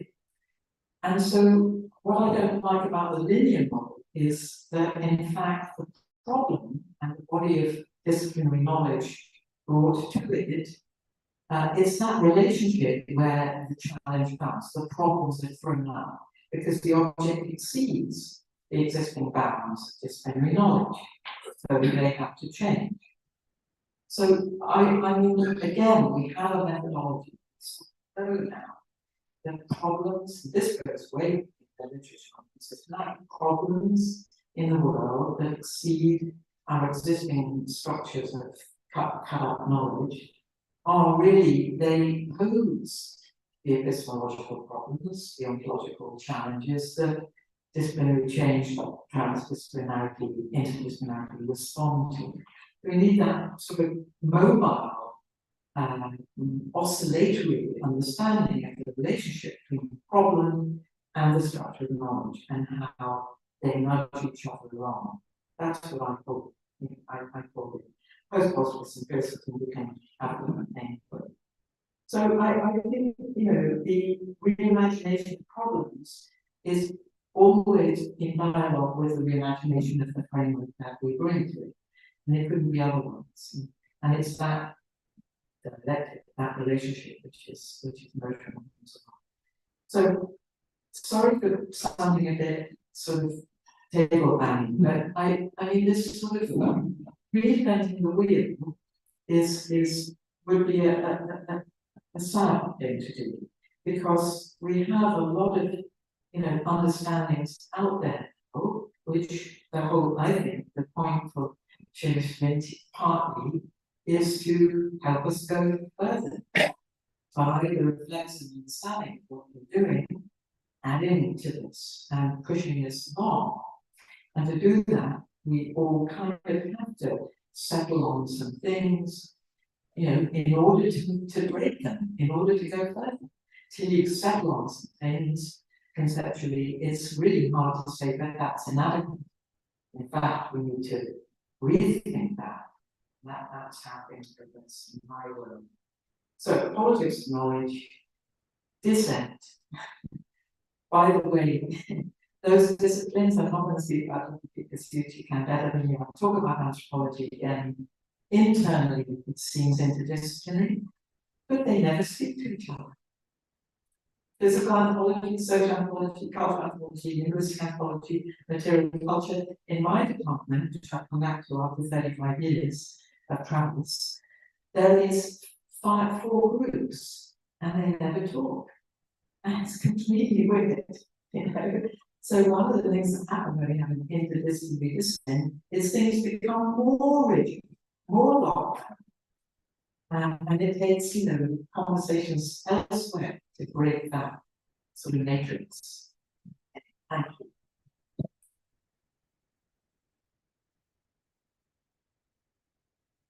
I'm already talking much. just to say that we are here to be as represented here as an advisory board. We are represented as a scientific advisory board, and in that condition, I must say that I must congratulate the organizers for this. It was very nice. It was the right size, not too much people, not too few people. It was correct because the room is very comfortable because it's not a huge amphitheater where some people is there. It's cold. Even if it is cold, it is warm. In the point of view of the architecture. So we are. I want to congratulate. And even the organization of the colloquium seemed to me very well. And the talks were well, so I really want to say, and I suppose that everybody would like to say that. And I must say that from my point of view, it's interesting because as a member of the board, I am interested in looking, following the constitution and the difficulties and the problems that the research center finds nowadays. I said that in my talk. The research center as this one is something completely new. There are a lot of countries where these kind of centers do not exist, yet there are other centers where they exist. I belong to for instance, in France, to the Maison des Sciences de l'Homme, which are completely interdisciplinary. They have 3 eyes, the politics of 3 eyes, and one of them is interdisciplinary.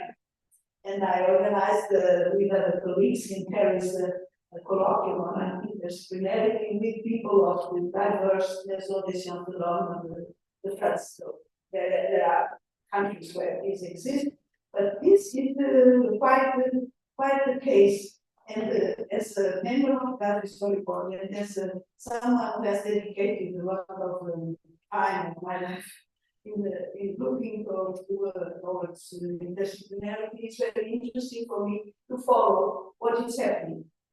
The difficulties, what is necessary to overcome, what is necessary to single out, and so it is at this point of view, it's very interesting.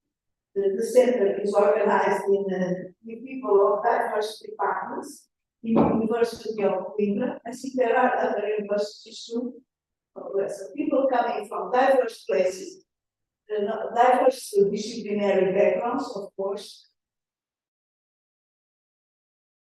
research groups which are the remaining of the disciplinary structure, but they have proper projects that absorb people from diverse research groups. So they are exactly looking for how to manage, how to provide, how to improve interdisciplinarity.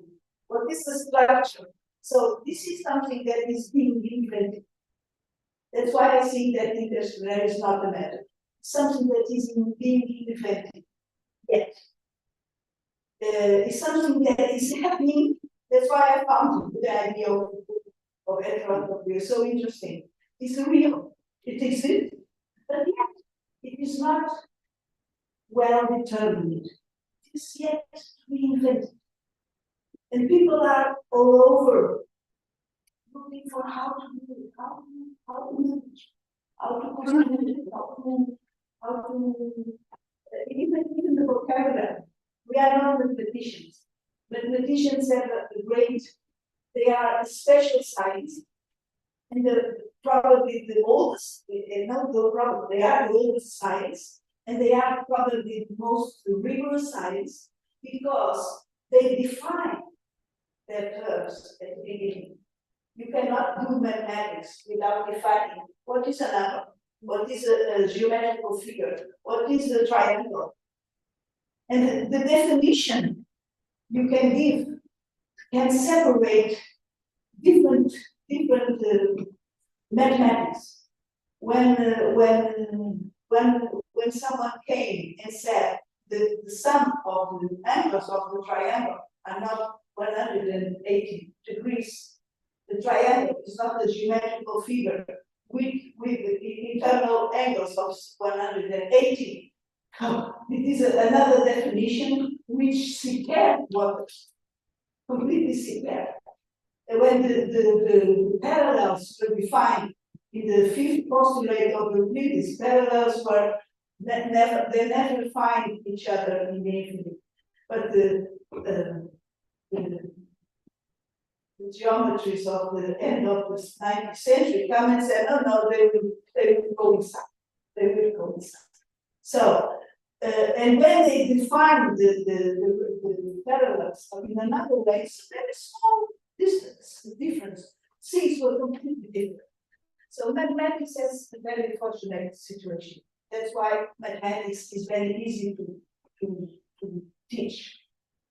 As the Greeks said, mathematics come from the verb mathesis, which means teaching.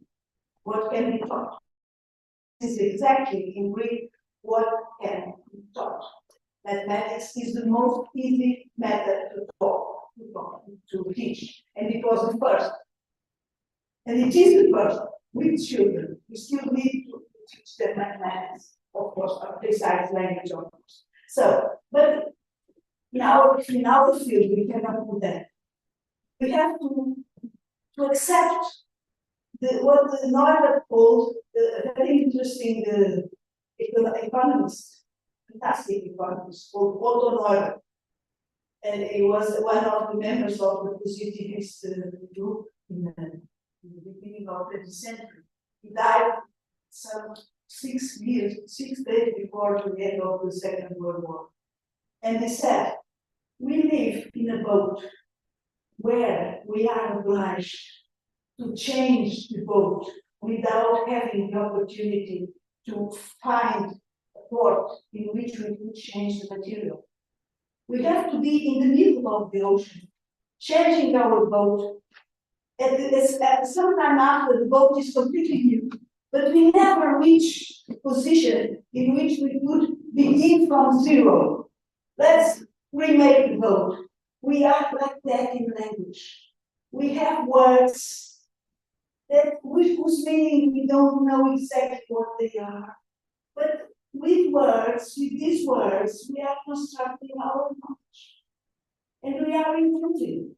And at the end of the years, we have a much more sophisticated set of concepts. Even if we are not able, as mathematicians are, to define exactly our words. So we have, I agree with everybody here, we have pluri, multi, inter, trans. We have to accept a certain situation. Everybody understands multi, pluri, that has to do with many. Inter, that has to do with between. So I provided the definition in my book, my last book. It's an attempt, but I'm sure that it's not definitive. Because to be definitive, we must be accepted by the whole community, and only mathematicians get that. Lobachevsky changed the definition, and the mathematicians came upon him and said, no, I don't accept. But they have to accept, because there was a different mathematics. No? So we cannot do that. So, but nevertheless, there are some common sense which makes us understand that pluri and inter. There is a difference there. In one sense, trans is more complicated. Because trans, we can have different, and it's very interesting. I have studied a lot this issue, and I read a lot of texts, and it is very interesting. There are people like some French people who see these trans as a transcendent, to go over.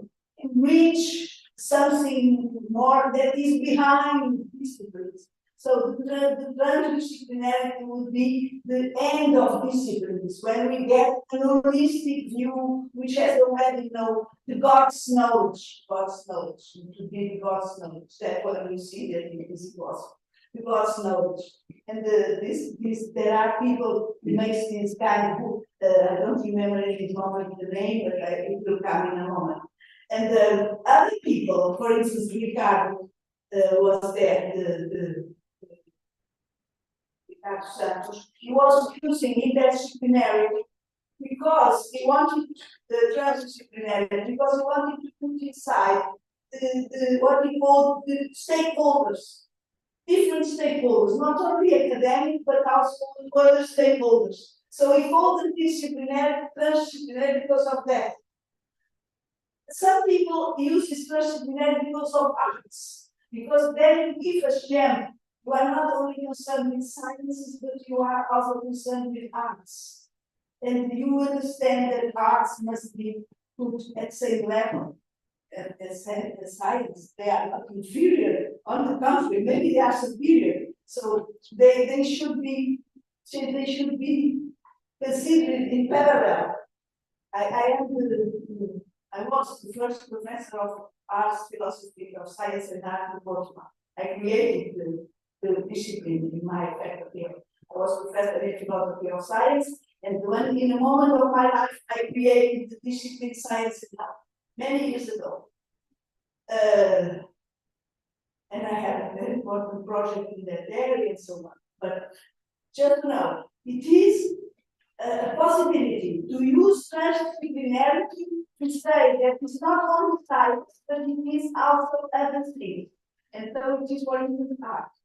And so it would be a transdisciplinary, not interdisciplinary. I never wanted to use the word transdisciplinary because I don't like the connotation of trans. I prefer inter at same level. You understand? I prefer inter among others. I prefer, but then this is something that concerns me.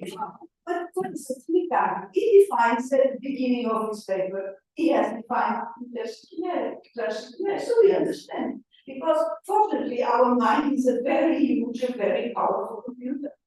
So even if I understand the interdisciplinarity as the relation between science and art, for instance, I can understand that he uses it in that way. And what he says is about that. So we are very clever. We are very clever. We don't have to blame our capacities. We have to admire our capacities. We are very strong people. We can understand that. So, if you don't mind, no. Alan would like to address something. Okay, hold on. I have to finish. Just to say something. We don't know exactly what is interdisciplinarity. We are still looking. But I know. Do biologists know exactly what is that? Do biologists know exactly what is that? We like to think there's only one. But you know that there is a huge discussion of what is that. And if you go to matter, and if you have a quantum physics,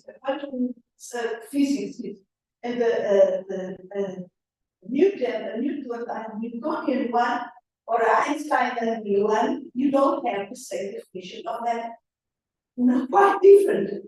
So, don't worry. We are able to understand this is the boat of murder. We are in way. We have this common sense, which is very important. It's an English quality, I suppose. And it is a very important one. And more or less. And in that way, what is important is in that way we will reach some understanding. What we have and what is indisputable is not what is some realities, some objective realities. That is what we have. We have new disciplines, new kinds of disciplines. We have new practices. We have new team work. We have new structures, new institutional structures, and that we didn't have before. So these things, new institutions, new practices, new disciplines, that's already enough to understand what means interdisciplinary. Is that, and that is indisputable because you can observe. It is something that is everybody can see. You look to cybernetics. 48, before 48, there was no cybernetics. And what is the difference between cybernetics and biology of animals? Because biology of animals is a branch, and cybernetics is not a branch. It's a mix, something mixed. So we have already phenomena that we can observe, and we can give the name to them. That's it. And it's not perfect. Only mathematicians are perfect, have a perfect science. We are not mathematicians. That's what I wanted to say. But I think that this standard is an example. It's my pleasure to be part of the advisory board, because it is an opportunity precisely to observe, to see the difficulties and to see people coming for resolving them in the best way. And this is something that is very touching in this center, is the will of helping people, of supporting students, of supporting research, interdisciplinary research, even if sometimes people are a little bit. So I wish you the best wishes.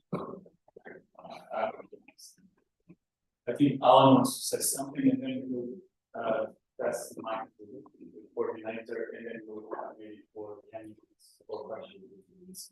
So two things to complete what was said by my colleagues right now. First is that, and we saw it during the symposium, that interdisciplinarity per se isn't a fact, nor an utopia, but a process, a never-ending process. First thing. Second thing, after 2 days of symposium, I really think that a strong idea has emerged, that there can be no interdisciplinarity without respect and equality. Respect and equality first between cultures, as we've seen in the keynote by Nicholas Evans on the deep history of New Guinea, and in the presentation of Guilmayo, the case of Anaconda in Brazil, between cultures, but also between disciplines and languages. For me, it's very, very important. Discipline, for instance, between the humanities and science, as evoked by Joan. There you are. In your presentation, I think it's important because I think that we can make the relationship with Michael Oshner, who challenged the traditional division of hierarchy between art science and social sciences and humanity.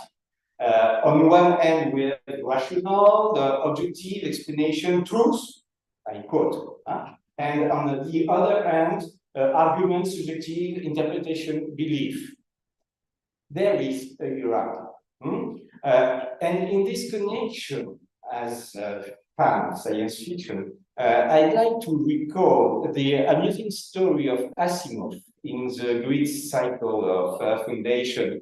It's a masterpiece of contemporary science fiction. I don't know if you know or if you remember, but in the novel, there is a mathematician, Harry Seldon, who uses huge computers to analyze all the data of all the inhabitants of the galaxy, and therefore predict the future of the civilization. It's a new science called psychohistory. Yet sometimes the calculations don't correspond to the observed processes. So the stand in front of the computer with all this team of mathematicians, 20, 13, 15, I don't remember, and he says, well, I think we need a sociologist. It's really important to understand the connection we need to do with all the sciences and beyond the sciences. For instance, arts, performance. It's very important. We saw it with Tanya and Patrice. Yeah, you are. It's important. We need frontiers, borders, but we need to cross the borders. In this particular perspective, I enjoyed the parable or the metaphor of Olga with the teacher, who is in the corridor and who can't, who will not cross the doors of his or her colleagues. We are all in the corridor, and we have to cross this door because it will be good for all of us. So I won't speak about economists. I have a lot of things to say about it because we have suffered and we go on suffering of the imperialism of the economists. And it's very difficult to work with them. They have a lot of difficulties to work with themselves. So it's not really important, but it's important to emphasize that there is a problem of hierarchy. A lot of economists, or the mainstream economists, think they are not part of social sciences. They are part of art science, like Harry Seldon. They are all little Harry Seldon. The discipline and the language. To finish, we have had a good discussion about this topic as there's a presentation of that in the end. So I would like to stress only 2-3 points quickly. Multilingualism is in the interdisciplinary approach is necessary in order to maintain the biodiversity of human culture. It's fundamental for me. It's essential. Indeed, and we saw with Delphine or with Lynn with Lynn Mario de Sousa,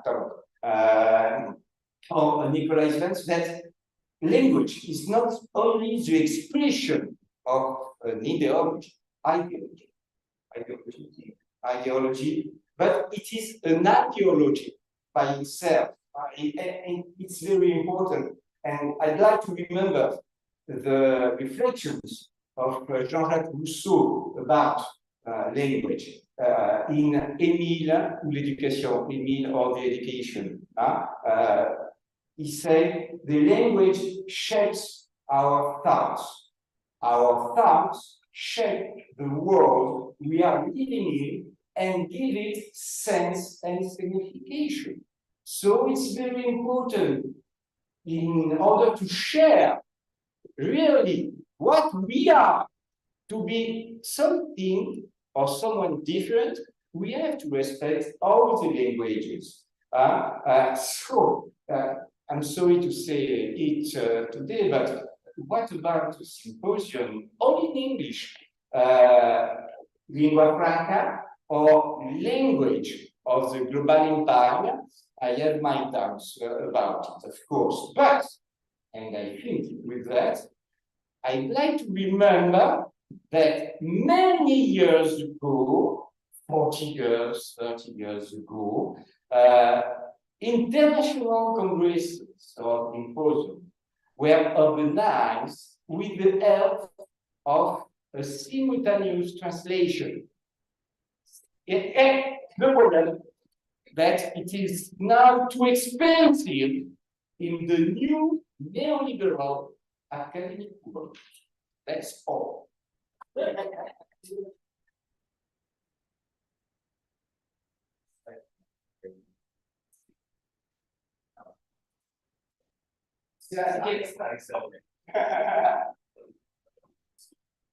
So,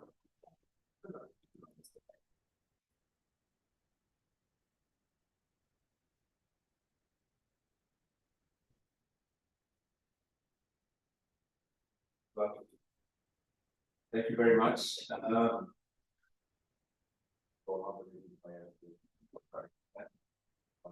glad I still managed to catch and of course, the first one is the big thanks for who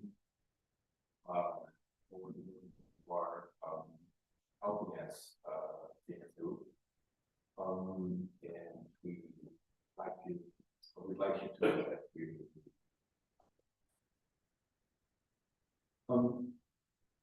let me just start by saying this. I came to Coimbra in 2019, started to direct assembly in 2020. What I can say is that by that time, I knew that there was this word called interdisciplinary. That's all I knew.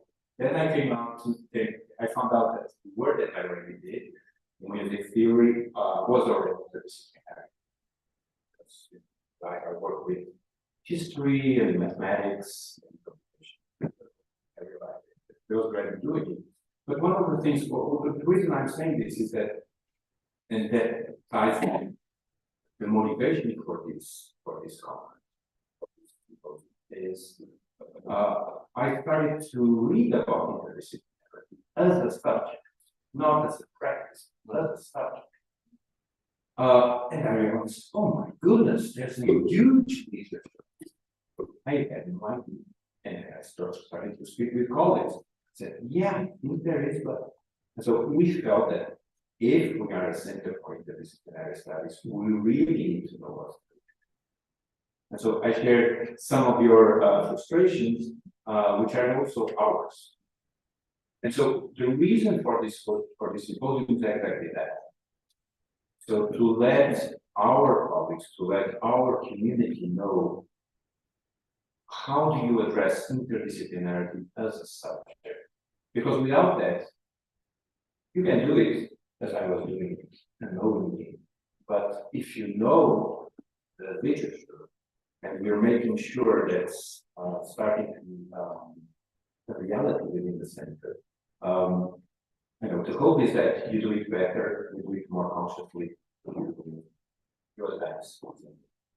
And so that was part of the motivation for this symposium.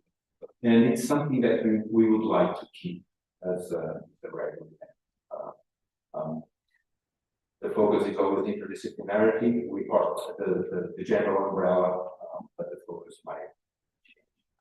And so it's just a huge thanks. Also, a big thanks for everyone that participated in the audience and all the speakers. Fantastic. And again, many of them change their schedules to be here. Very, very close. So that's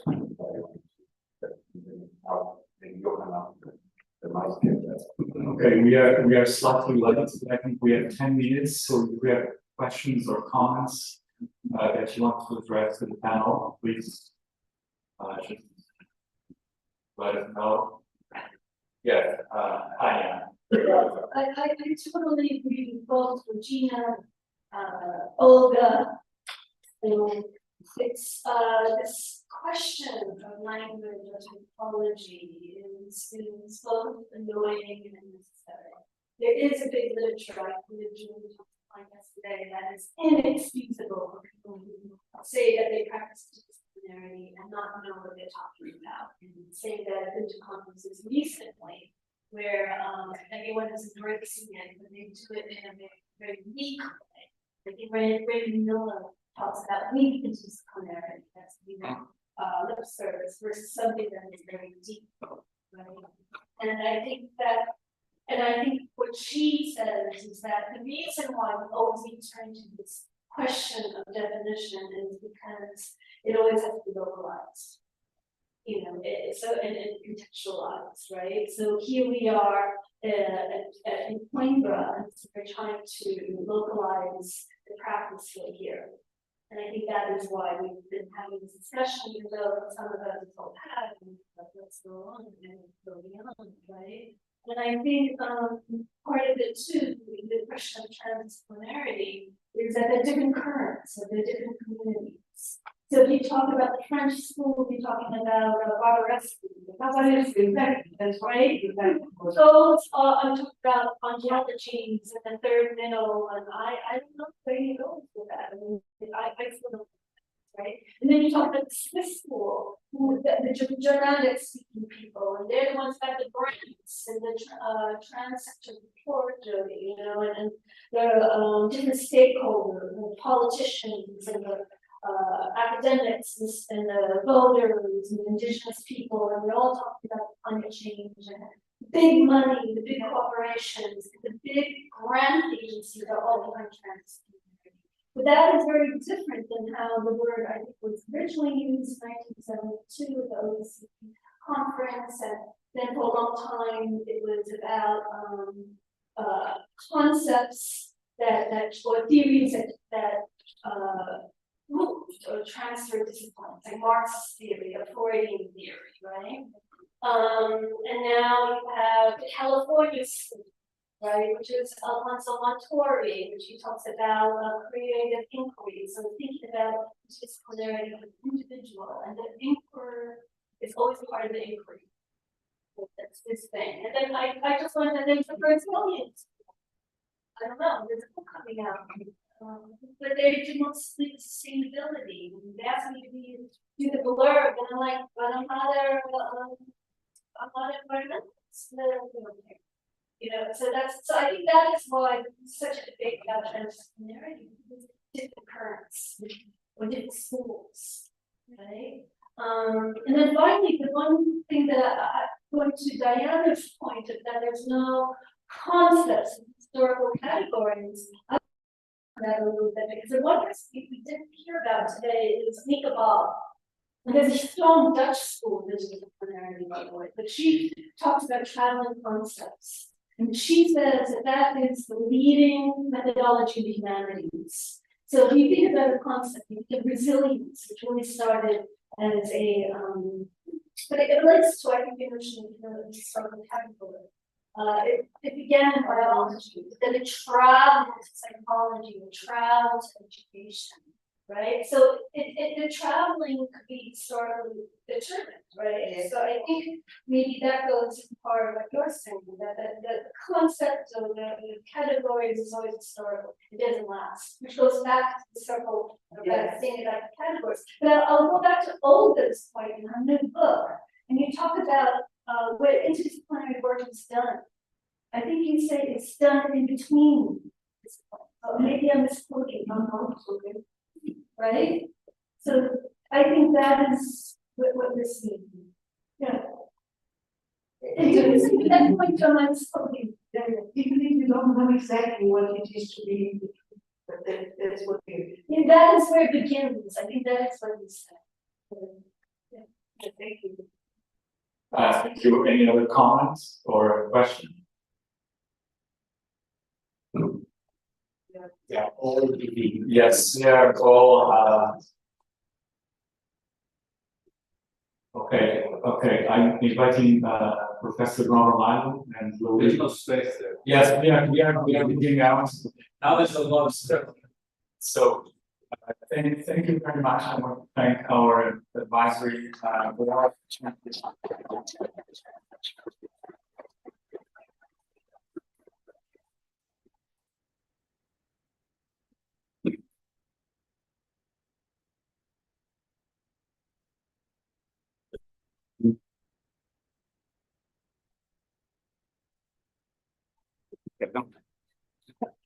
See.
Section, and then you can stay here a little longer, checking and getting out before we go.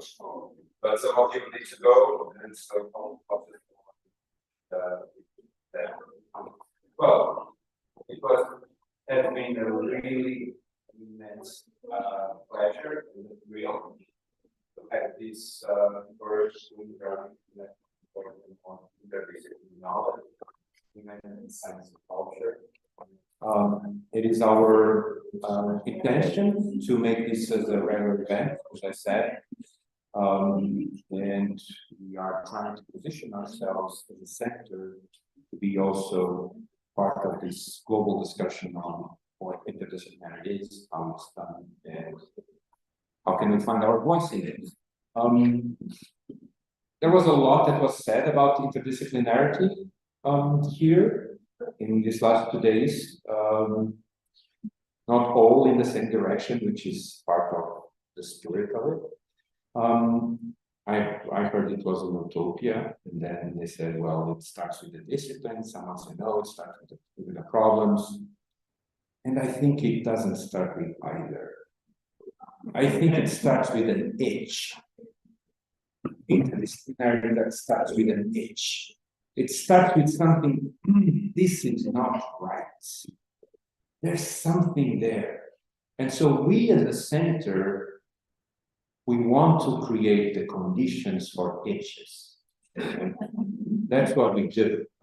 A Center for Interdisciplinary Studies creates the good conditions so that good questions can grow and good projects can grow. And that's what we try to do. And so, and I thank you again, because this is part of the conversation that also helps us to understand where to go. Thank you very much. I'll see you around, and some of you maybe next year, but some of you I hope next week. I'm going to pass on the word to Vice Rector Ron. I'll be short. Well, I'm tall, I'll be short.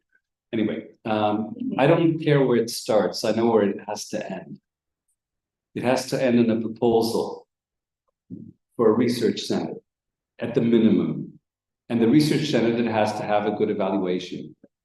I'm sorry to be pragmatic, but that's where it has to end. The discussion, I mean, I came only, I'm sorry, so Monday, today is Thursday, right?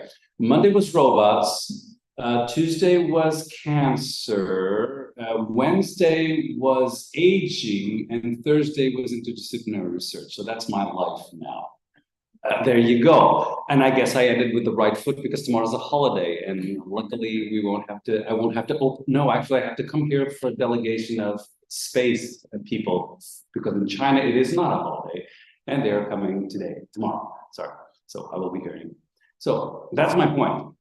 I don't care where it starts, that's where it has to end. And Sejvint, or whatever, sorry, Georgina, you can't say it very well, but that's what it is, fine.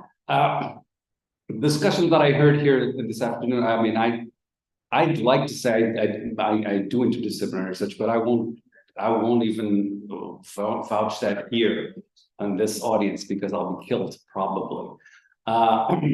But the point is, the discussions that you guys were having, I mean, I've heard them for 15 years. Is that what you said? So more or less. But the point that I took here is what Diana said. Is Diana still around? Yeah. Oh, hello, Diana. What she said was that the direction of Sejvint had taken the advisory board's words into good, we had put them into good use. So thank you to all the advisory boards, Alain, Olga, Diana and Georgina who are here, and also the ones who are not here. Because every time I come, the advisory board seems to shift somehow. Diana is not online, now she's present, and there's other people that are not here. Anyway, so that's what you need to do.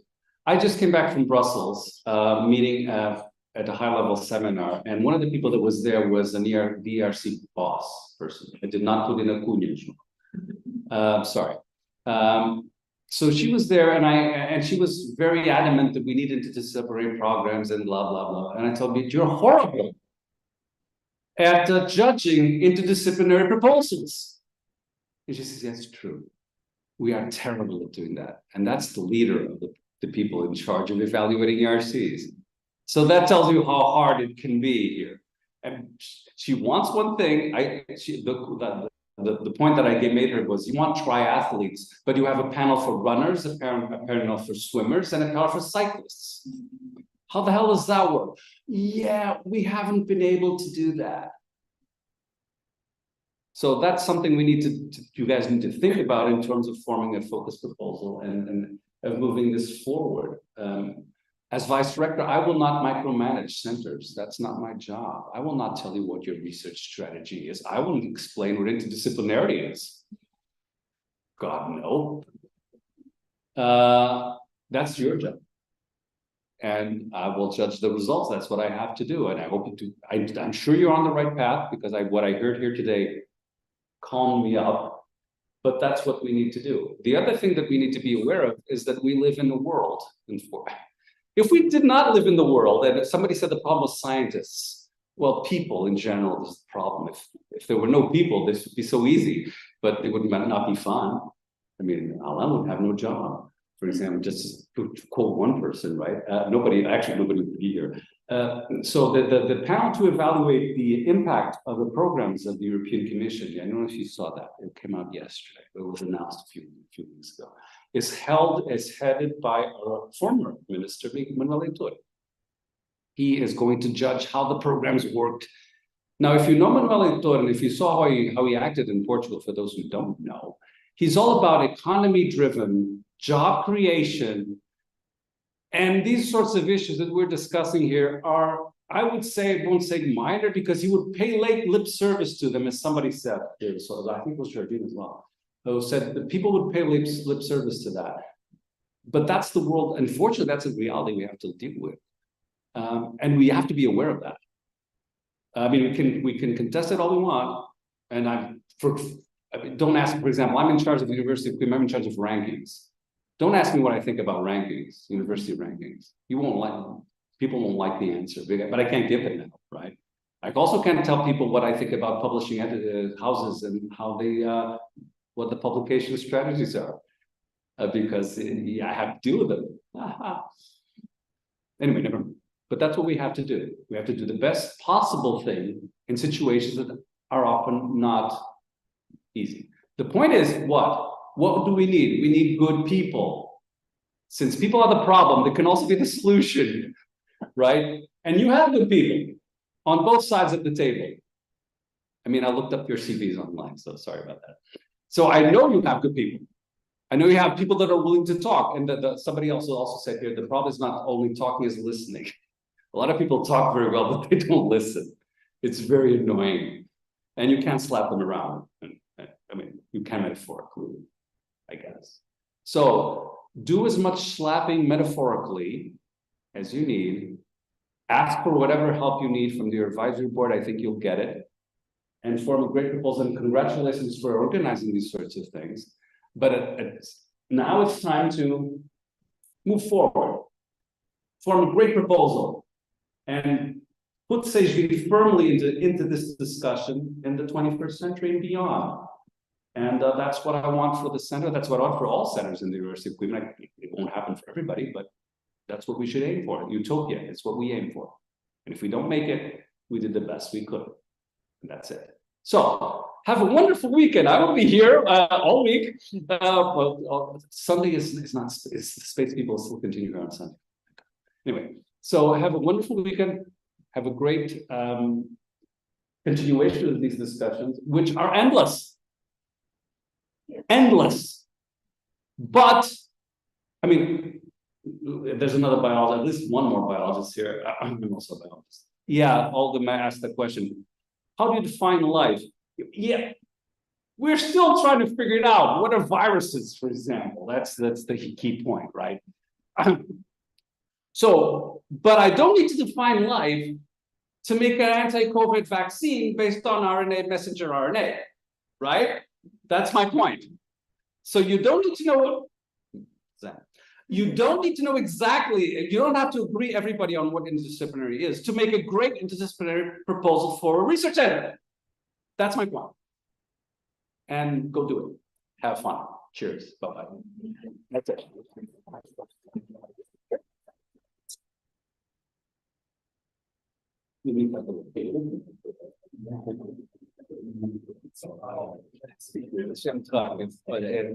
Uma conversa de 3 horas magnífica, vinha com. Começa a poder realmente falar.